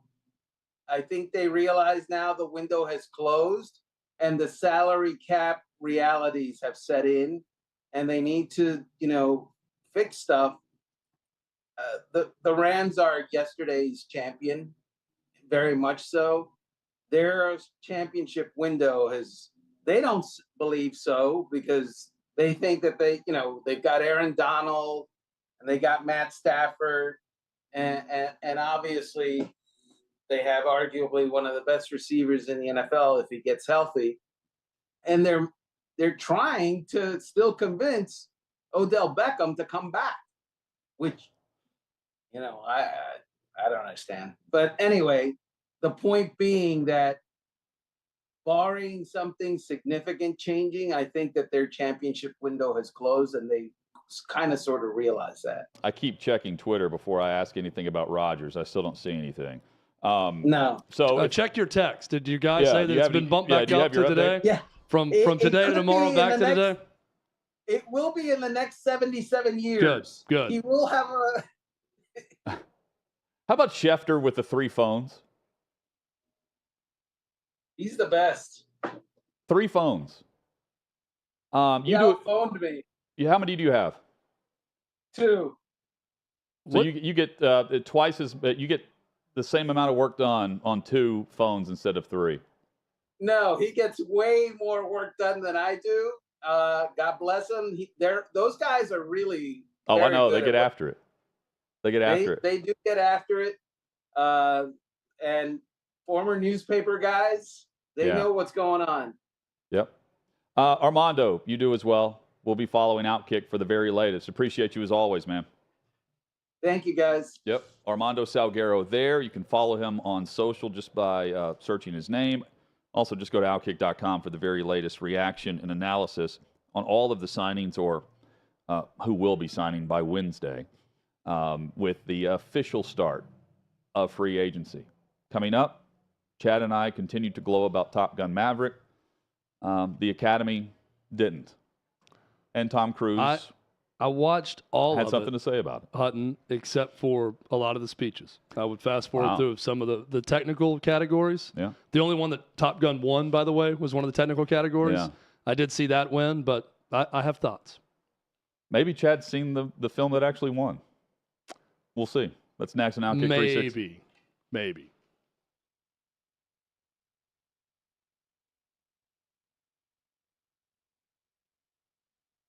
I was asked by the Sporting News to interview Bob Gibson at the All-Star game as a writer, so to speak, and about power pitching. And it came on the heels. I had struck out 300 back-to-back years or the year before, and so they wanted me to talk to him. So I had a chance to sit down with Mr. Gibson and interview him. And I think initially he was kind of, whatever. But I think once he realized that I was into it, I knew who Mr. Gibson was. I was born and raised in the game of baseball, and so I revered this man because of the respect my dad had for him. And the respect that Mr. Clemente had for Mr. Gibson, too. Clemente was my favorite player.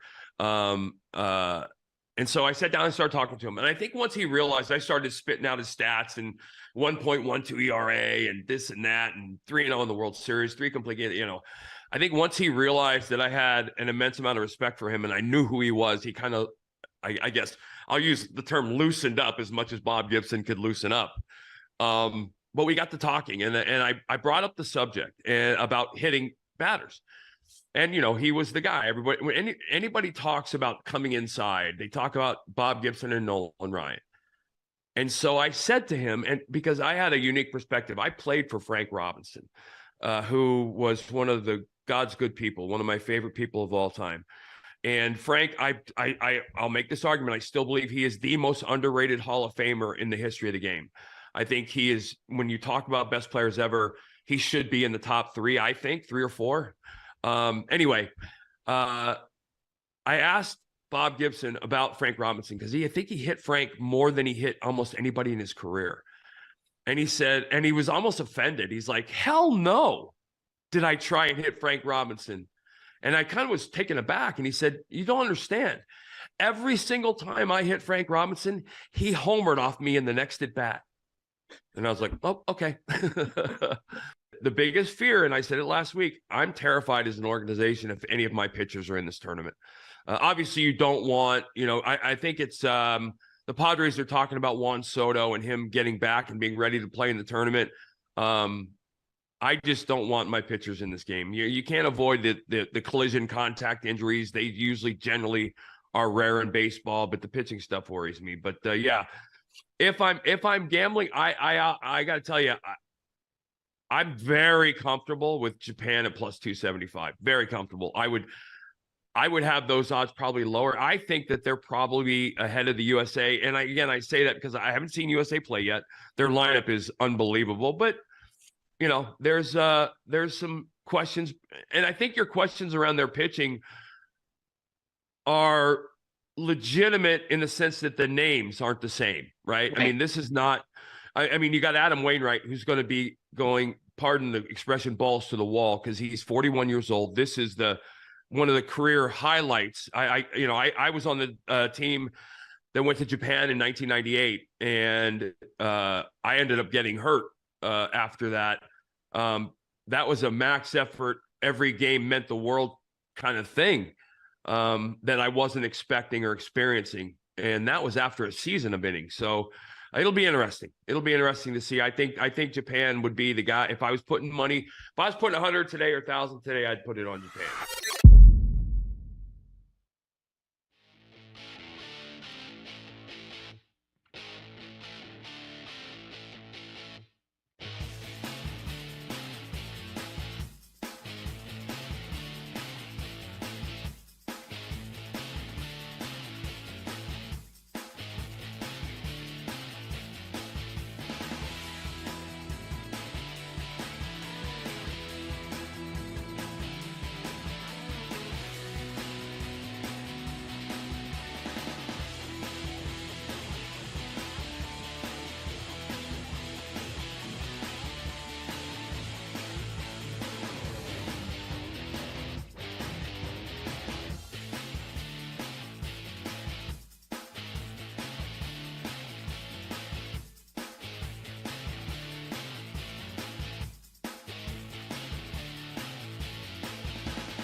Chad, the best movie didn't win Best Picture.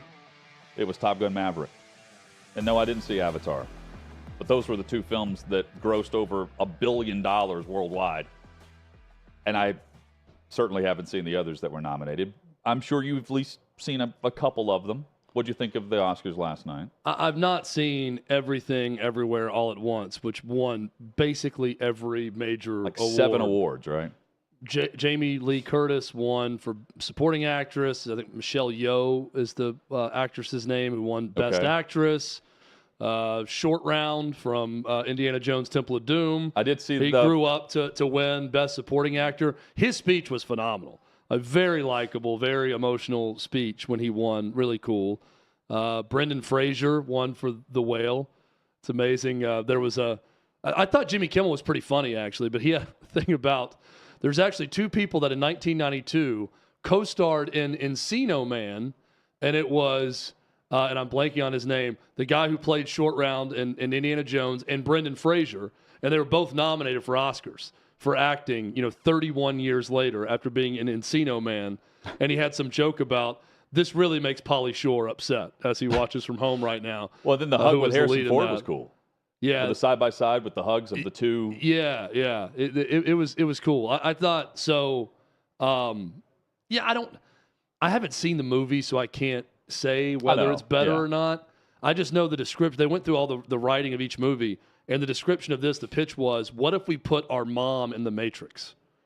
Apparently that's the one, line about the movie. I don't know. I'm hard pressed to think I would enjoy it more than Top Gun Maverick. I'm sure it's great. Jimmy Kimmel got into the slap from the year before. It was funny. Some of the stuff he said at one point, he said, if something unexpected happens or someone gets physically violent on stage here, do exactly what you did last year. Absolutely nothing. And then he joked about, if someone does something like that, we'll let you come up here and speak for 19 minutes in an acceptance speech after giving you the award. He went relatively hard at that. There was some of the woke Hollywood stuff with some of the acceptance speeches. I will say the Oscars, I think, have done a lot to try to eliminate alienating people from the broadcast, but you can't stop people from accepting an award and talking about, drag shows being eliminated. That was the directors. Here's the other thing I didn't realize. You could have multiple directors win Director of the Year. So there's two guys who directed Everything Everywhere All at Once. Yeah, because I saw the story where they both got the gift bag, the Oscars gift bag that goes to the winner. They had co-direct. Has that ever happened before? I didn't realize that you could share the director role and win that way. You share everything in Hollywood. I guess the Coen brothers, did they ever win Best Director, both of them, at the same time? They would have to, right? Yeah. Anyway, look, I thought overall it was pretty good. I saw it had 16.3 million viewers. Jimmy Kimmel joked Pedro Pascal was one of the presenters, and he said, most of America's probably watching him right now on either Disney Plus and The Mandalorian or on HBO with The Last of Us. I did look it up. The Last of Us had 8.2 million viewers last night, head-to-head with the Oscars. That was the best audience they've had. The show went up all season, which is great, right? If you go up for the most part with people catching on as it goes, that's really good. But the Oscars did double the ratings of HBO's The Last of Us, which shouldn't surprise anyone. It's a huge event. Chad, I'm always looking up what's inside the Oscars gift bag. Yeah. Jimmy Kimmel receives one. We look up that and Derek Jeter's gift bag. Derek, yes. Those are the only two gift bags we're really concerned with. We only know the contents of one, and that's the one they hand out to the winners. 26 total plus one, which is Jimmy Kimmel, so 27 of these. They are taxed if you accept it. $126,000 is what the gift bag is worth.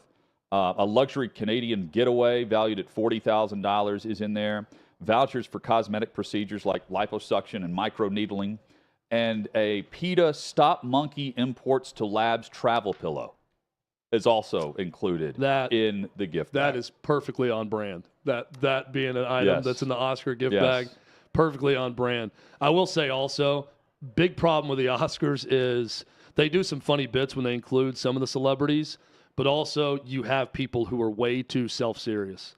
Oh, of course. About it. Because Jimmy Kimmel had a joke with Austin Butler. Austin Butler is the guy who played Elvis and did a great job. But he joked about, in the making of Elvis, Tom Hanks sent the typewriter, and in a typewriter sent to Austin Butler as a gift, it was a letter from Tom Parker to Elvis. And then they started writing back and forth with that typewriter to each other as Tom Parker and Elvis, showing once again how silly all of this is what he said. And I don't think Austin Butler found it that funny when he said that. So he pretended he was at the ESPYs then, Austin where he Butler doesn't laugh at the jokes. He can't shake the Elvis accent. He was so into the character in method acting. He can't stop being Elvis in his normal life. Even now? Yes, he said it's a problem that he just goes into Elvis at all times. I wonder if that happens in Vegas with all the impersonators. Maybe. There's Carolina taking it number one, and the very latest on NFL free agency next.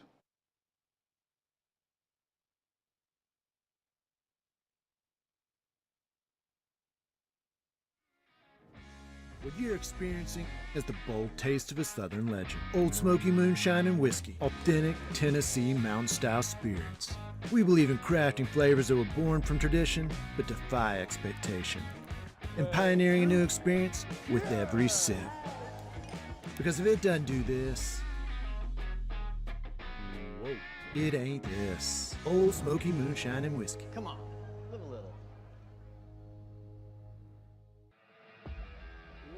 Welcome into Outkick the show. I am Clay Travis, your fearless leader. I am going to continue to argue that sports is one of the great unifying forces in all of American life.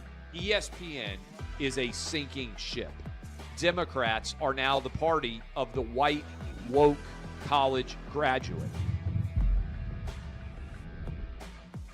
So the higher that number can be, the better you are with the committee. It's really that simple. You gotta lean into the turns. You really gotta lean into the turns. He's got incredible taste in which media figures he listens to. Very difficult to go back-to-back years in the NFL with the number 1 overall pick. I've been out of LA long enough to have forgotten that libs, no matter how ridiculous the scenario, are gonna live. Another week of inflation, another week with Biden with COVID, and another set of losers to crown. People don't watch the WNBA on TV, in person, on a plane, on a train, on a bus, or on purpose. The scary thing, Tommy, is in the history of this government, I've never seen them give anything back that they've taken. Oh no, they never do. And they won't. Why are we going through Melania's goods? Don't make Brittany Griner out to be some type freedom fighter. Shouldn't there be a little bit of common sense? Let's roll them, big boy. What do you got? They want to find someone to be the face of domestic terrorism, and they want it to be a right-wing Trump supporter. Don't let them entrap you into doing something dumb. But they were hyper-rational. They looked at the data, and they said it makes no sense for me to submit to this COVID shot mandate. Get the shot or you can't go to your brother's wedding. Get the shot or you can't go to your daughter's graduation. Get the shot or else.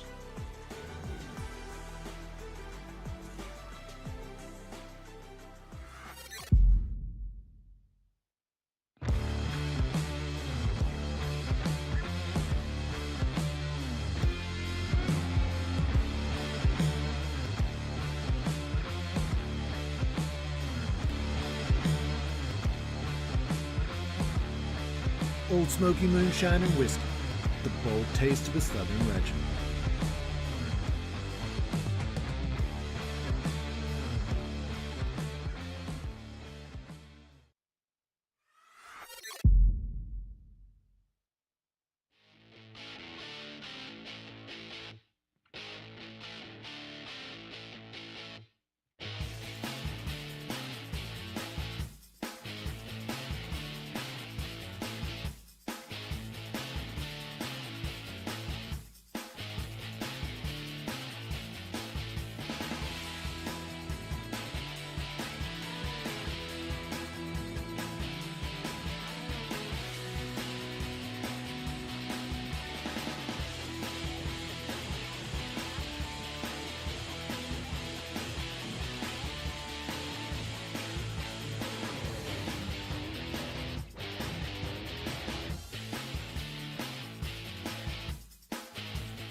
Just like that, the final hour is here on this Monday edition. Outkick 360 rolls on. Busy day. Been reacting to the NCAA tournament brackets. And coming up in 30 minutes, Andrew Bogut will join us. We'll continue to weigh in on some hoops discussion, including Ja Morant and the latest with his $50,000 Denver strip club bender. You can read more about that at Outkick. Chad, also busy, of course, with the NFL. Jimmy Garoppolo's headed to the Las Vegas Raiders. He's got a big contract. He's reunited with Josh McDaniels. And that doesn't mean they won't also bring in a rookie and have a chance to have a franchise quarterback beyond just the next season or so. And look, Jarrett Stidham signs with Denver. Their backup has left. There's another spot to fill for Vegas, and they could go high in the draft to find their player. Carolina's interesting. We discussed this on Friday evening, Chad. They move up to number 1, and within like an hour, there were tweets from, and I lump everyone in here, but the quote-unquote insiders of the NFL tweeting that Carolina was still open for business for the number 1 overall pick. Why would that be the case? I realize that the mindset would be, we control the draft now, which was one of the quotes out of Charlotte. But if you're truly moving up to number one and you're paying the price they did, why would you say we're open for business for another team to move up when you know that Houston is at 2, there's probably going to be another team at 3, and you get your favorite quarterback there? It's been a little odd with Schefter and Peter King saying opposite things. Peter King in his column today mentioned that Frank Reich loves Anthony Richardson.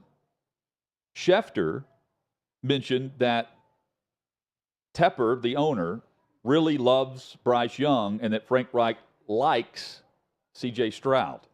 So they're throwing in, it's as if they had a second or third pick and not number 1 overall. Chad, they can't move out of there. They've got to find their franchise guy, and I don't know why you make this move if you don't know who you're taking. They have to know who they're taking. And this is, once again, a case of everyone's going to talk to someone different in the organization, usually, as their source, so they're getting different perspectives on what it could be. I don't buy that it's a smokescreen. Someone's giving false information out there, because why? You've already made the move. You're going to pick whoever you want, right? So if you really wanted it out there, you could. If not, you're not deceiving anyone. If someone really wanted that badly to trade with, which would make no sense, but to trade with you now, they know who they want also. Doesn't matter who you're going to take, because they want the number 1 pick to get one of these quarterbacks. Really interesting, though. Stroud, Young, let's say Richardson, also the 3 names mentioned here. Stroud, to me, makes a lot of sense for Frank Reich, but the report is that Reich loves Richardson, which doesn't make a lot of sense given Reich's track record with quarterbacks. Richardson makes the most sense for Panthers fans because the most success they've had with quarterback was with Cam Newton, who would definitely, that's the closest comp I can come up with physically, athletically for this quarterback, Anthony Richardson. So that would make some sense. Hell, we had Dan Mullen on our show compare the two without us asking, saying that he's probably the 2 most physically gifted guys he's coached were Cam Newton and Anthony Richardson. And he said Anthony Richardson was more just pure naturally gifted. Yeah, just pure athleticism. And then I think the best quarterback is Bryce Young. So where do you value the ceiling of the player versus where they are now? Because if you value that in the development, you go with Richardson, right? So I'm trying to look at this through all the lenses of the prism and every different ray of light you could look through on this. If I am David Tepper and I am in the entertainment business, and part of the entertainment of sports is that your team wins. So you want to win. It's a competition. Get all that. But I'm here to entertain. Entertain me, clown. Right? That's what Panthers fans are saying. Bryce Young has the most charisma of this group. The guy's already done Dr. Pepper ads. He's in the Heisman House commercials. He's good at it. He is a household name because playing at Alabama tends to do that when you're in everyone's spotlight at all times. So I would feel like David Tepper might want to go with Bryce Young. If I'm Frank Reich, C.J. Stroud makes a lot of sense to me.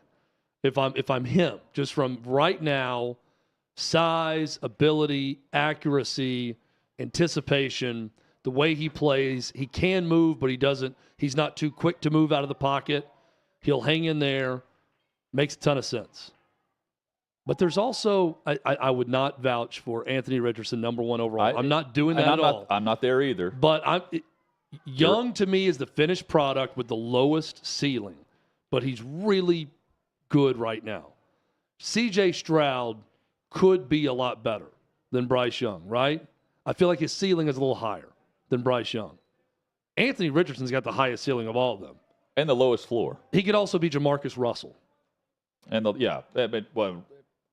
I think that Richardson works harder just by showing up. Look, he'll work he's not. harder. Another comp would be Johnny Manziel. I don't think he's Johnny Manziel.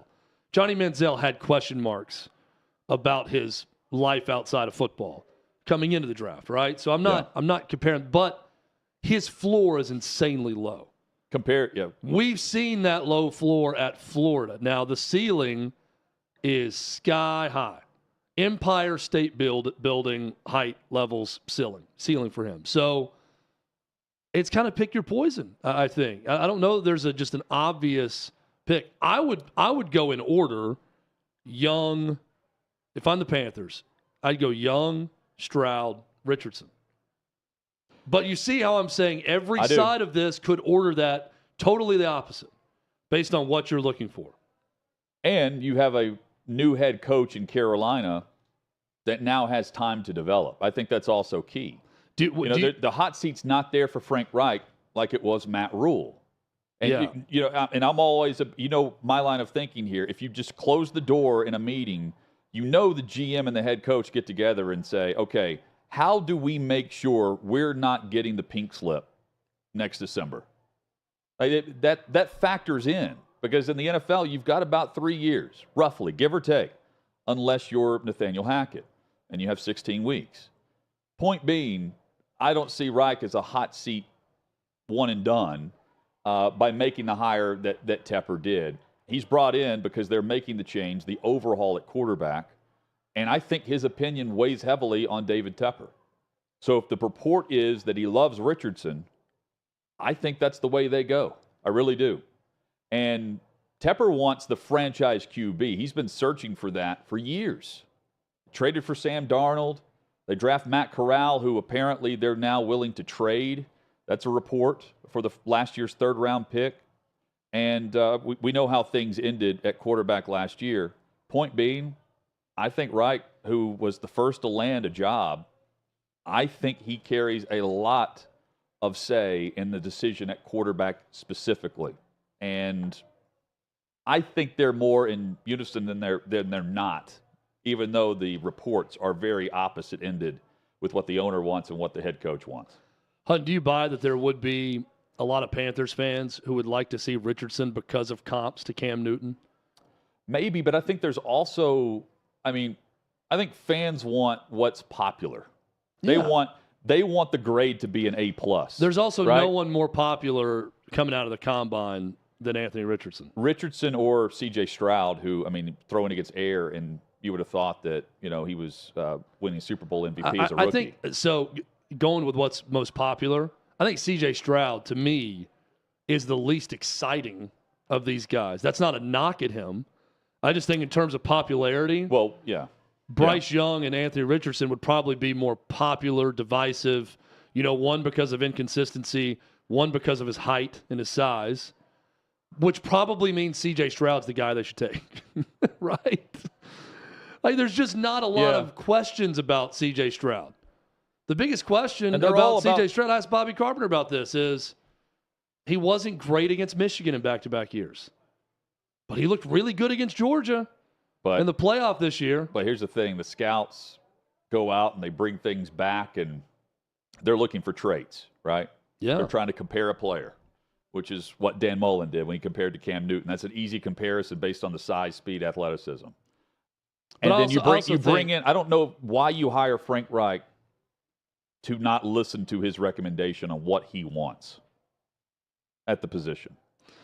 I agree. And I also think at quarterback, you are looking for traits, all the things, the tangible things we've talked about, accuracy, speed, strength, how elusive you are, all those things. Quarterback, I'm looking at every intangible. Everything. And everything I've ever heard or read about Bryce Young is he knocks the intangibles out of the park. Not to say that C.J. Stroud doesn't too, and not to say that Anthony Richardson is some bad guy or anything, but I hear that Bryce Young goes above and beyond in the intangible department. Let's also put this out. The two disclaimers on behalf of the Outkick 360 public service announcement. Number one, today's the day when you double-check the Twitter account and don't get fooled on fake tweets that are coming out about the NFL. That's number one. Number two, don't get caught in what is a very cyclical reporting cycle of the NFL draft. We've gone full circle here, where Bryce Young all fall was the guy that Houston wanted. Then Houston goes for 2 and wins the game as Lovie Smith is on his way out, and the Bears end up with pick number 1. Carolina trades for it, and now all of a sudden, right after the combine, Anthony Richardson is being mentioned here through Peter King, and per Peter King, it's Frank Reich's favorite quarterback.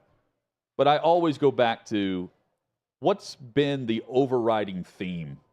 The theme is it's Bryce Young or C.J. Stroud. And I don't think Frank Reich goes into it and says, let's just roll the dice again. Here we go. and wait on the development. Now, maybe they go out and sign a veteran QB, Chad, and they pair him with Anthony Richardson. But then again, you wouldn't have to trade up to number 1 to do that.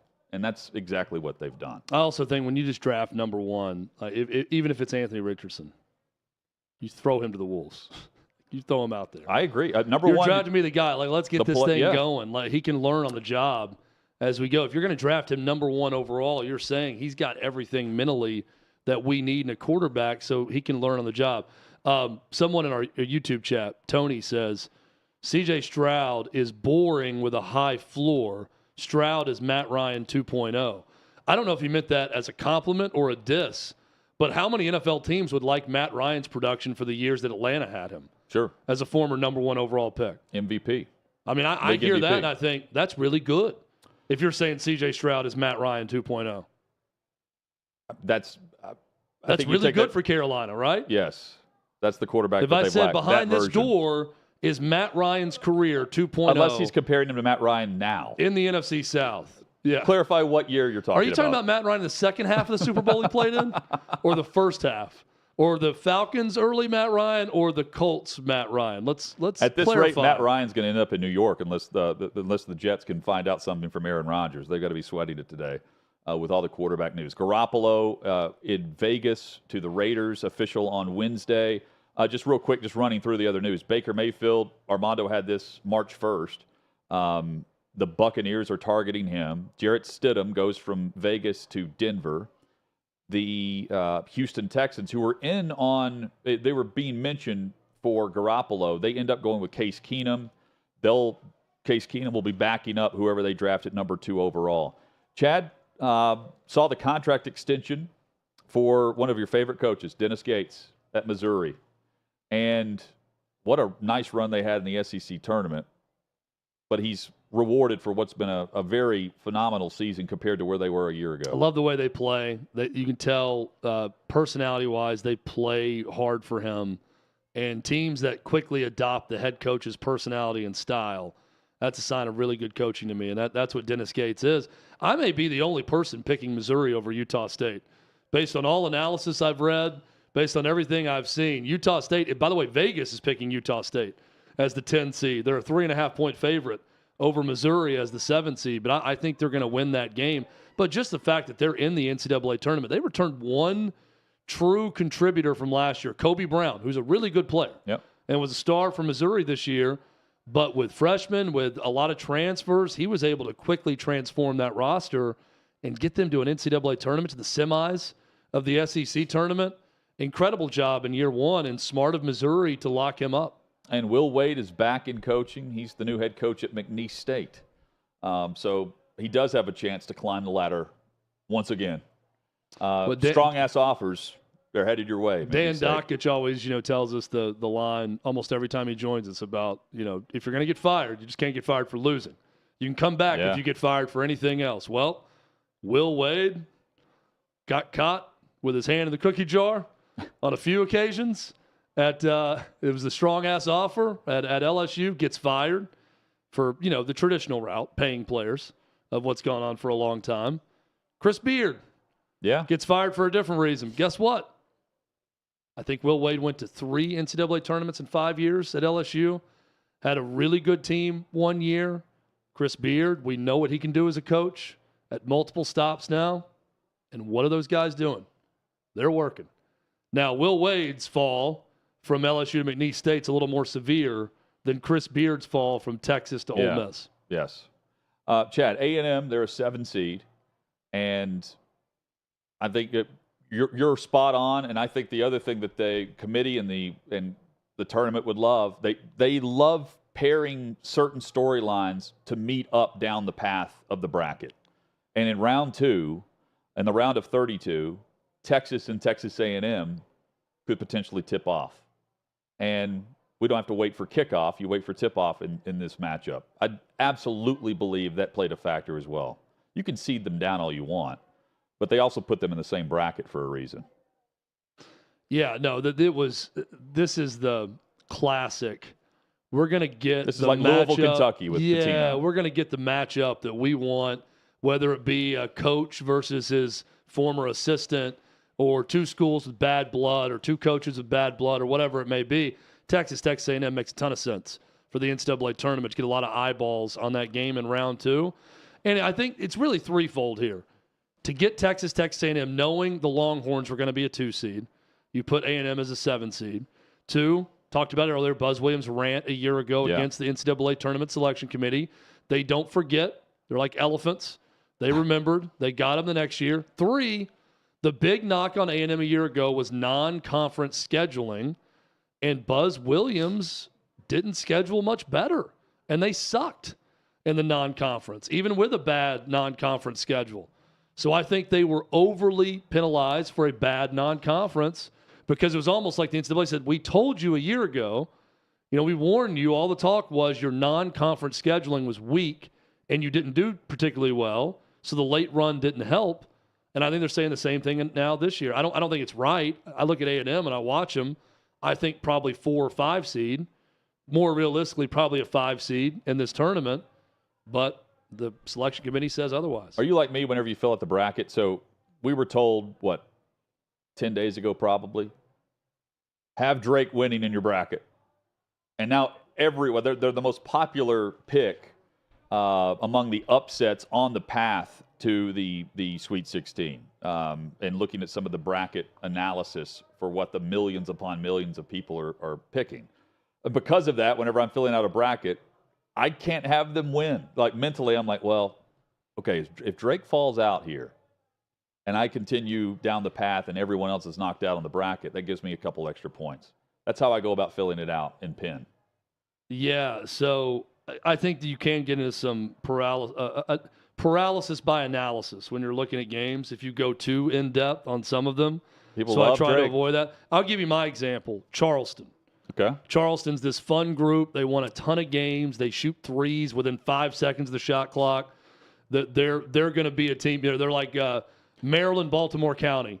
UMBC a few years ago is what I think about with them. For that reason, I have San Diego State beating them as a 5 over 12, much like you have Drake losing as the 12 seed. Now I have 3 12 seeds beating 5 seeds. Drake is one of them. So I didn't go with that thought process on Drake. I picked them to win, but I went against Charleston only because they're going to be a trendy pick. And what a great matchup for a potential Cinderella in Furman. So they end their 40-year tournament drought by winning the SoCon. Won 27 games. They attempt 27 threes per game. And they get Virginia, known for that defense, in round 1, a 4 and a 13. So you could potentially have Furman and Charleston matching up in the second round this weekend. I also mentioned UMBC. Yeah. Their coach, Ryan Odom, Dave Odom's son, is now the coach for Utah State, who is a favorite over Missouri, 10 over 7. So full circle there with Virginia. Furman's just so similar in how they play to Virginia. So I feel like if it was a contrasting style to that slow it down, pack line defense of Virginia, then I think they'd have a better shot. But I took Virginia for that reason. Hit us up with your thoughts at Outkick 360. Coming up, Andrew Bogut will join us, and we'll give the latest on Ja Morant as the off-the-court saga continues, and for all the bad reasons. That's next on Outkick 360.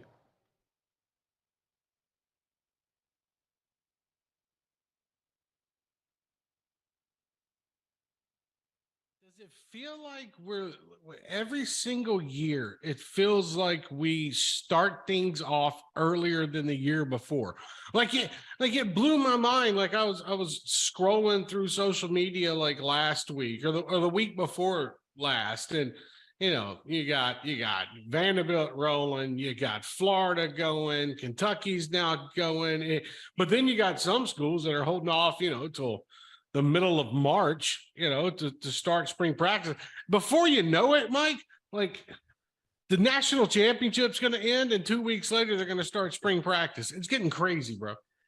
Yeah, I mean, I thought coaches had a little bit more control over when these things started, but I guess not always the case. And I'll give you an example, Trey. I heard Hugh Freeze was kind of upset that they started so early. They started last week. And not that he didn't want to go to camp, but he has just been on the ground running since day one. He's not had time to get away. He wanted a little bit of a break, but hey, that's life in the SEC. You got to do it when you got to do it. And another little anecdote, one of my buddies covers the Florida Gators. So he took off the week prior to spring practice. He thought it was the perfect time just to recharge for fall camp. And what do you know? 3 coaches exit for the NFL. I mean, that was the worst time to take a vacation, but that's life in the SEC. And it looks like Florida's shoring up the tight end spot, position. And we get to this point where, some guys are on breaks right now. Some coaches are. They take this final week. They want to dip off. They're going to spend time with the family because, from next week until July, they don't get a break. And I'm interested. That's one thing I wanted to ask you about when it comes to college football and where we are at right now. I had this conversation. I was talking with former Tennessee assistant T. Martin, talking with a couple other assistant coaches about this with the recruiting calendar. How much change, in your opinion, have we seen? Because I have my thoughts, but I want your thoughts on how much change we've seen when it comes to the recruiting calendar when you add in the transfer portal and you're adding NIL to the conversation. Like, Mike, these jobs for these coaches have changed in the last 2 years. It's been more added to it. And yeah, they make money. They make good money in the Power 5 level, but job titles aren't the same anymore, brother. No, and you're seeing it more and more. I mean, the NFL has always been an intriguing option for a lot of these coaches, but it was pretty stunning when a guy like Steve Spurrier made that jump to the NFL. Now, it seems like all these coaches, the first chance they get, it don't matter where it is or what the position is. Hey, I'm going to the NFL because I don't want to have to deal with all this other BS. Like you said, the recruiting, the NIL, the transfer portal, and not only having to deal with all that, but having to deal with all of that essentially in the same period. I mean, it's just incredibly wild. I think they really screwed up with this early high school signing period. It doesn't make any sense now. And now that we got the expanded college football playoff coming right around the corner, I mean, we are going to have what is essentially now the signing day, the national signing day, the week of the college football playoff. So how locked in can Nick Saban, Kirby Smart, and them be for recruiting when they will likely have a game in about 3 days to prepare for that is going to determine how successful their season is? I mean, something has to be done. It's hard for me to feel too bad, Trey, for some of these guys making $10-11 million, but they're at the high bar. I mean, most of the assistants are doing all the work and they're not getting paid near as much. So yeah, I mean, we're just going to keep losing more and more quality coaches to other things because we're just putting too much on these guys.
So, Chad, you're on board with the idea that Rodgers is just going to announce what he's doing with Pat McAfee tomorrow, right?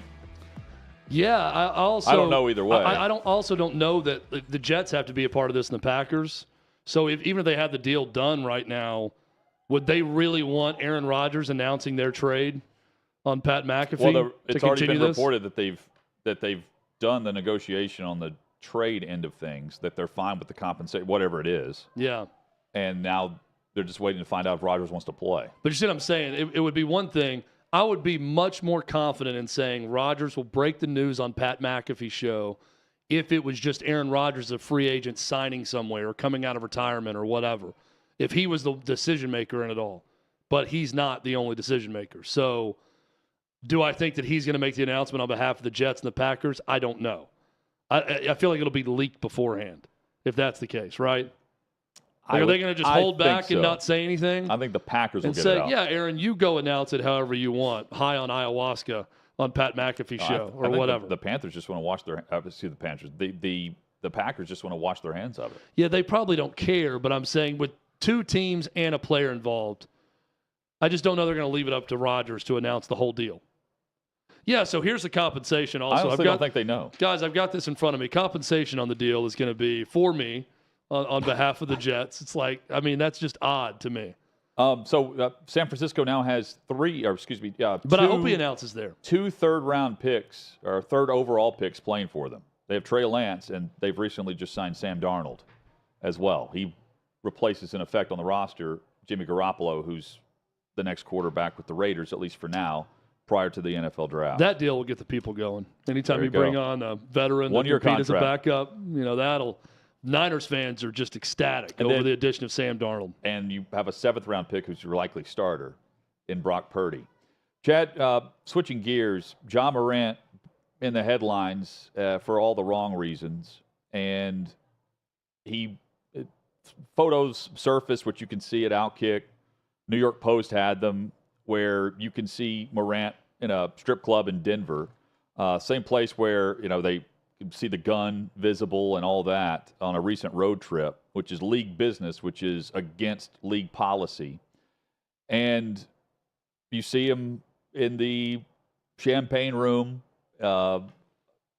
getting done what happens at a strip club, right? He's getting his private dance. Money is everywhere. I wouldn't begin to guess. How much money do you think's all over the floor in this room? It doesn't all look like real money. I glanced the photo, just glanced at it. You think it looks like Monopoly money? Like, it looks like it's like really thin paper money, some of it. I mean, it's flooded. The whole room is flooded. It's like if a corporation started shredding documents all over the office and it was just everywhere. That's what the cash on the floor looks like in this gentleman's club. Shotgun Willie's is the name of this establishment. By the way, can't be good for your high-end clientele. Yeah. At Shotgun Willie's, if they're releasing security footage to New York Post of Ja Morant in a VIP room, well, that would be one that I'm like, oh, okay, that's interesting. I know that some Outkick writers were DMing some of the dancers at this place, and they weren't responding. And I'm thinking, I mean, the dancers are more confidential than the place. Whoever has access to the security footage. Gilbert Arenas had quite the tongue-in-cheek post. Can all the media outlets apologize to Ja Morant for the smear campaign? He goes on to say he's shown here donating his money and time to a local historic place called Shotgun Willie's that houses females of the community due to the lack of funding from the city.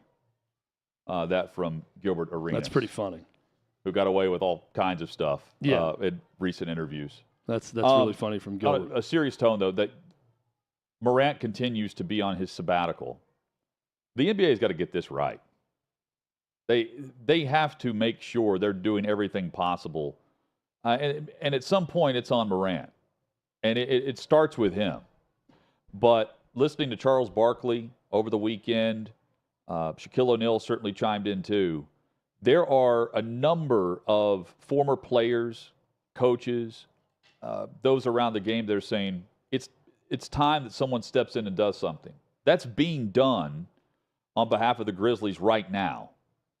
But there were opportunities to do that well before last week, based on how things have gone.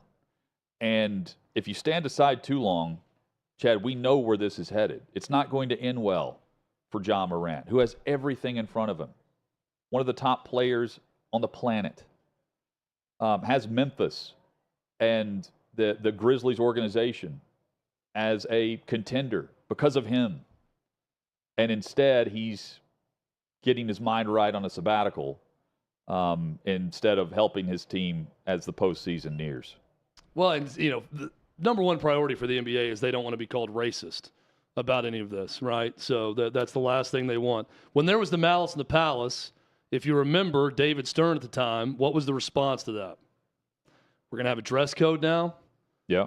We're going to do things differently. We're going to be a little bit more business-like in appearance, right? That was kind of the thing. And then now that's looked back upon as being racist, that the dress code and everything else that happened in the league at the time. So I just think when your number one priority is you don't want to offend and you don't ever want to have the perception of being racist at all, I think that you can misstep when it's the number one priority is not the integrity of the league and what's best for the league, period. We're going to do what's right for the league. We're going to do what's best for the league, discipline-wise, everything else. They need John Morant to be a superstar and be likable and not be caught up in all this mess. That's what's best for the league. But you look incredibly soft when you allow him to take his own sabbatical, and it's not called a suspension when this happens. Yeah, I mean, he's got – so Powerade, for instance, he's already losing potential ad dollars headed his way and advertisements that he was going to be a part of. Powerade announced that John Morant was going to be the new face of the brand. The largest marketing campaign in its history was how it was announced. And he's suspended within 3 days of this after flashing a gun at the nightclub in Denver. And now all of Morant's new ads have been wiped of the internet, that from Front Office Sports through Powerade. Here's hoping whatever's going down right now is in the best interest of Morant and making sure that he understands what he could potentially be losing out on. Andrew Bogut joins us at his early morning Tuesday in Australia, and got the NCAA tournament coming up. He's Naismith Player of the Year formerly and NBA champ as well. Andrew, good to see you, man. Hope things are well. How's it going? Thanks for having me. How are things there in Australia? Yeah, pretty good. Going all right. We're in the middle of our National League final series, actually. So we have Game 5 of our final Game 5. It's a 5-game series of our finals tomorrow. So I'm a part owner in the Sydney Kings, and we're playing the New Zealand Breakers. So hopefully we get a win. No doubt. As you're joining us, we're discussing John Morant and how the NBA behind the scenes may be doing something, but publicly they've been standing by while things have been going on right in front of us. And now we see that he's on, I've called it a sabbatical. They won't call it a suspension. As you see this play out in front of everyone, what comes to mind and what the NBA should or could be doing? It's just interesting to see the tack that Adam Silver's taken in his reign. I mean, he's very soft on numerous different things. As a former player, I'm happy to say I think it's way too much of a players' league right now. I think David Stern was probably the opposite. You know, as David Stern was iron fist and really hard on penalties, probably too much at times. I think Adam Silver is the opposite, scared to make tough decisions, scared to be too hard on players. And I think this is an example that, John Morant made a mistake a few times. A few times he had a few gun issues. He should take his medicine and then we should forgive him and he should move on. But they're scared to give the prescription to that medicine, which is kind of intriguing. You were a champion with the Warriors, and you've got this feud going on between the Warriors and the Grizzlies right now. And Draymond Green fired back at Dylan Brooks and said, it's no rivalry because we have 4 titles and you have none. Where do you side on that in terms of the bad blood between those two teams? As it is the Grizzlies trying to become a team that's going to win their first championship. I like the back and forth. I think in a watered down world with sport, especially when the lights are on, there's a bit of fake, push and shove, but nothing ever happens. I like a bit of that, but I think Draymond's right. I think the Grizzlies, for me, they're not there yet. They're not there yet to talk the way they're talking, and I think they're a good team. But I wish they would just calm down on all the antics and the talking until they get a few championships or at least get there. And I think they're putting the cart before the horse, essentially. They need to just stay a little bit more humble and get their championships, and then hopefully they can talk the talk. But I'm not sold on the Grizzlies. I think in a playoff series, I think they're a front running team, and I just don't think they'll grind out a 7-game series, in my opinion. So Kendrick Perkins implied on ESPN that when Dirk Nowitzki, when Steve Nash, when Nikola Jokic won MVP, it was because racism was at play, because they weren't top 10 in the league scores when they won. Now, ESPN has since issued an apology on behalf of Kendrick Perkins because he butchered the I guess the races of all the NBA MVP voters. Where do you fall on this when you hear something like that from Kendrick Perkins, Andrew? What comes to mind for you? Yeah, I got into a perk a little bit online about it because I think it's ridiculous. I think you can't take away what Nash and Dirk did in those years, and to bring whenever you bring race into an argument or sexuality or gender or into an argument like that, you've already lost the argument. Like there was no bearing to bring that into an argument, right? And basically not knowing that the exact breakdown of everyone's race that votes, and just gone gung ho on saying what he said was ridiculous. And I'm glad ESPN actually came out and finally went against something that was a race narrative push, which they love to do a lot. But yeah, it was just silly by Perk. Look, he made a mistake. I wish he'd admit his mistake, but he did double down the next day or the day after by saying he stated the facts, which was kind of interesting. So hopefully he learns from it. Look, he's put on there to be a shock jock type and say outlandish, outrageous things to try and get clicks and debates. And I get it, that we're talking about it right now. So I guess you could say they've won, but this one was a little bit silly. I hope it's the last time he goes down that road. And I said the day after, the biggest problem is that there's no hesitation to call something racist, right? It's certain media companies. It's, well, if you can just do that and get away with it, no one's gonna say anything about it. That's odd to me. That should be the last place you go if you don't truly know someone's heart, is to call them racist or call something racist. So, after that happens, I started thinking about the dynamics in a locker room. And we talked to a number of former pro athletes who said that's the place where you can talk about anything. And it's with your teammates and you can kind of work through it. But everything is available to talk about. Was that the case in NBA locker rooms? As long as you were around with your teammates, that you could talk about everything? Or are there things that players are maybe afraid to discuss if they feel like they're on a different side of an argument with their teammate? Both. I've had locker rooms where you can have open discussions about certain things. Probably not in the locker room. It'd be more with individual guys.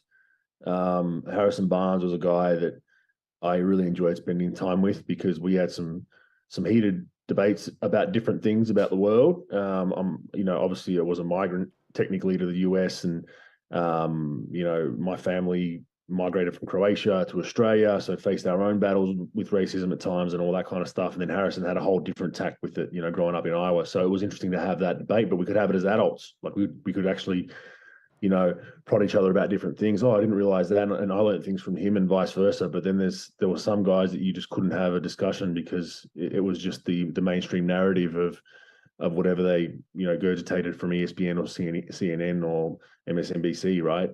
So the other dangerous thing with all this is when you label everything racist or sexist, is the very fact that when something actually is racist or sexist, it becomes watered down to people, and that's a dangerous way to go, because when there actually is a case of something that's really horrendous, someone said something really horrendous or did something horrendous or discriminated against someone, and you see it in the news, because you see it every day with these things that aren't really that, I think people become immune to it and don't care as much. So you got to be very, very careful doing things like, what Kendrick Perkins did, I think.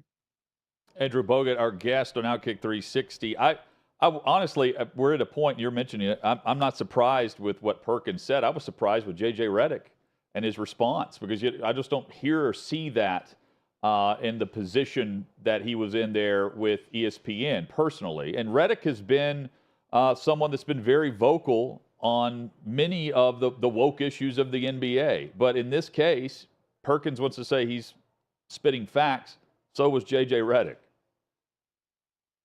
Yeah, it was interesting. I agree. I think JJ's pretty good. I think he calls it how he sees it, but he generally toes the line that he's supposed to toe. But for him to come out and hit back that hard was good to see. It was just good to have that debate. Now, I don't know if, I doubt that one was orchestrated. A lot of it is orchestrated to have, hey, you're on the desk today, buddy, and you're going to go opposite. Yeah. You're going to disagree with the host, and we're going to cause a bit of an outrage. I don't think that this one was that orchestrated, but it's yeah, I think JJ does a pretty good job of being against the narrative. I mean, I disagree with what he said previously about different things about like the game's more physical today and whatnot, but I respect kind of what he does just because he has an opinion.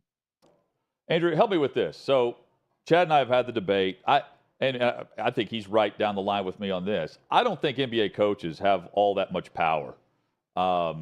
Am I dead on wrong with that? Or in your experience, is it the players that run everything and the coaches are simply, here's the scouting report, have at it?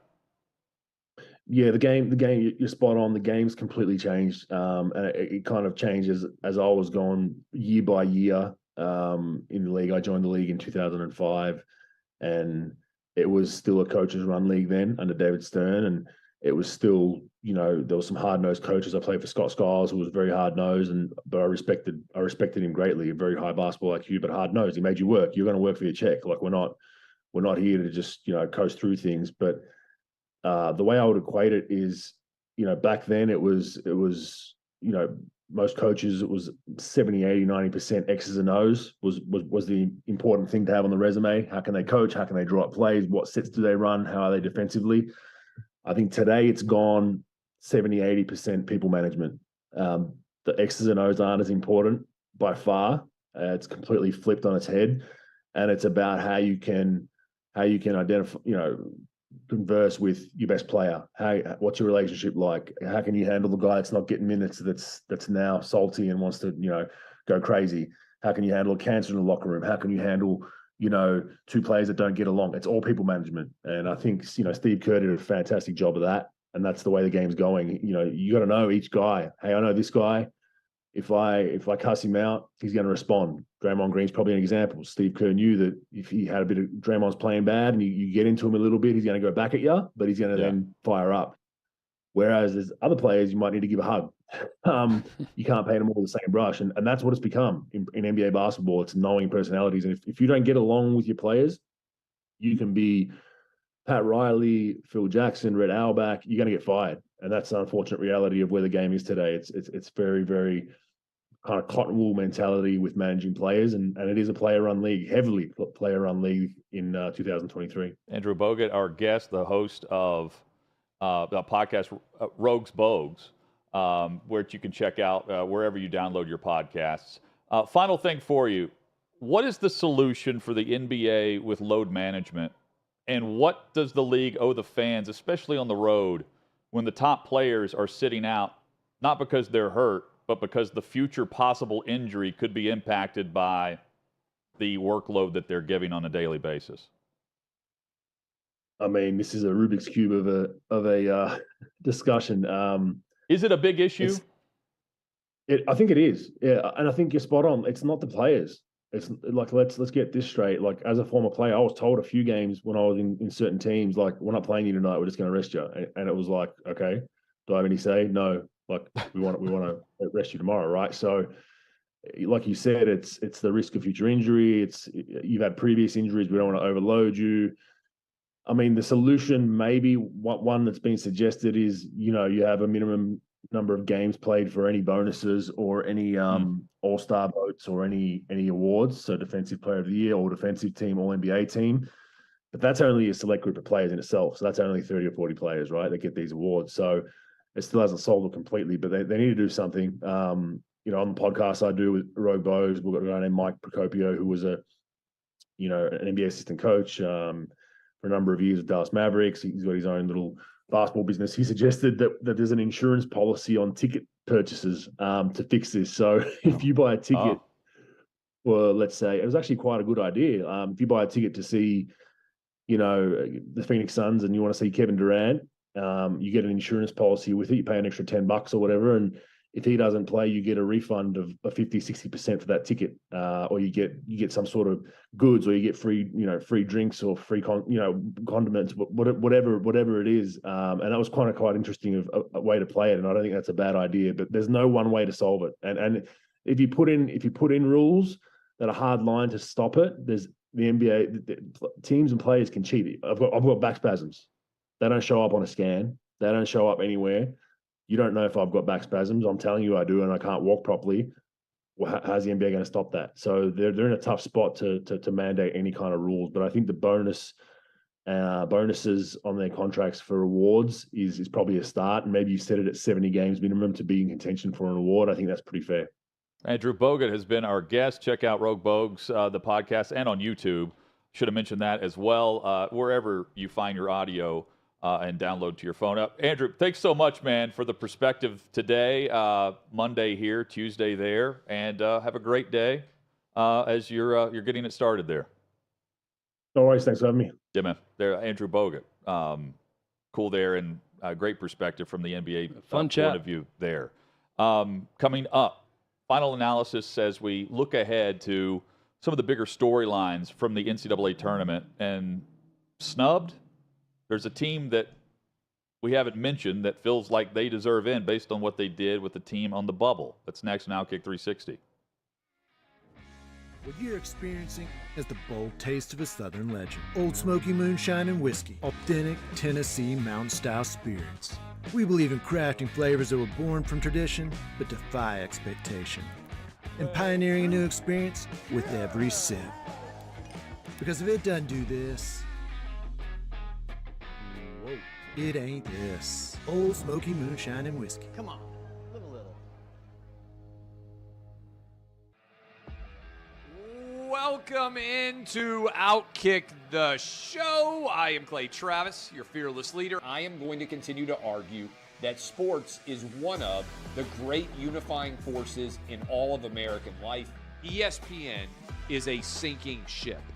Democrats are now the party of the white, woke college graduate. So the higher that number can be, the better you are with the committee. It's really that simple. You gotta lean into the turns. You really gotta lean into the turns. He's got incredible taste in which media figures he listens to. Very difficult to go back-to-back years in the NFL with the #1 overall pick. I've been out of LA long enough to have forgotten that libs, no matter how ridiculous the scenario, are gonna live. Another week of inflation, another week with Biden with COVID, and another set of losers to crown. People don't watch the WNBA on TV, in person, on a plane, on a train, on a bus, or on purpose. The scary thing, Tommy, is in the history of this government, I've never seen them give anything back that they've taken. Oh no, they never do. And they won't. Why are we going through Melania's goods? Don't make Brittany Griner out to be some type freedom fighter. Shouldn't there be a little bit of common sense? Let's roll them, big boy. What do you got? They want to find someone to be the face of domestic terrorism, and they want it to be a right-wing Trump supporter. Don't let them entrap you into doing something dumb. But they were hyper-rational. They looked at the data, and they said it makes no sense for me to submit to this COVID shot mandate. Get the shot or you can't go to your brother's wedding. Get the shot or you can't go to your daughter's graduation. Get the shot or else.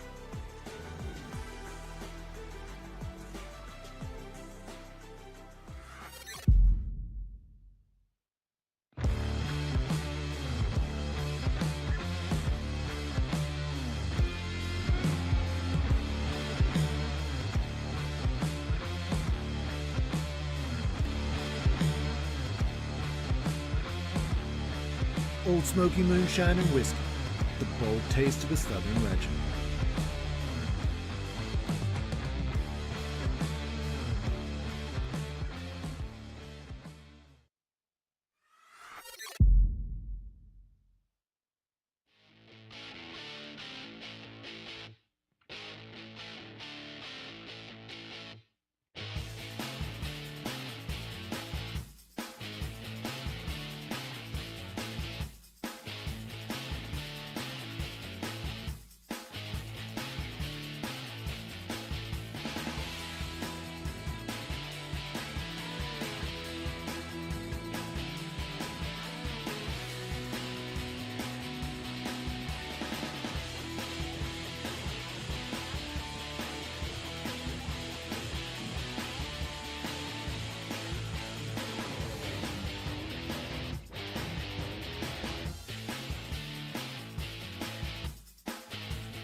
6th and Peabody, our location. Glad you're with us as we wrap up this Monday. Chad, all the coverage is on North Carolina, the bubble team that didn't make it. The team I've heard a lot about, though, is Rutgers, who has wins over Purdue, Penn State, and Indiana, but they've also lost to Minnesota and Temple and Seton Hall, and that keeps them out. And Clemson was also among the first 4 out. They have not 2 but 3 victories over NC State, the Wolfpack getting in as the at-large. Clemson, it has to sting knowing that the at-large team from the ACC and NC State get in, knowing that if you're a Tigers fan, you beat them every time you face them. Yeah, Oklahoma State, the first team out, according to the NCAA, it's not even getting the same talk as Rutgers. No. I think Rutgers gets the benefit of close to a major media market in New York, and they've always been seen as a bad program and everything. So they're the constant Cinderella story if they're doing anything good. Yeah, you're right. So they're going to get the bulk of media coverage, and they're benefiting from that right now. The other one we're going to hear all about until they play is Northwestern, because so many sports writers went to Northwestern. And that's all they're going to talk about is this is the second time ever that Northwestern has been in the NCAA men's tournament. Ever. The last one was, 3 or 4 years ago? Yeah. They were in it. So you're going to hear a lot. You're going to hear a lot about Northwestern over the next few days as well. And a lot about the tournament. We've got plenty of coverage both here on 360 and at Outkick.com. NFL free agency just getting started, officially signed on Wednesday. A lot will happen. We're still on Aaron Rodgers' watch. Maybe it happens by the time we start tomorrow at 3 o'clock Eastern. Hope you'll join us for Outkick 360 here across the Outkick Network. And so I thank all of you. And I am because you are.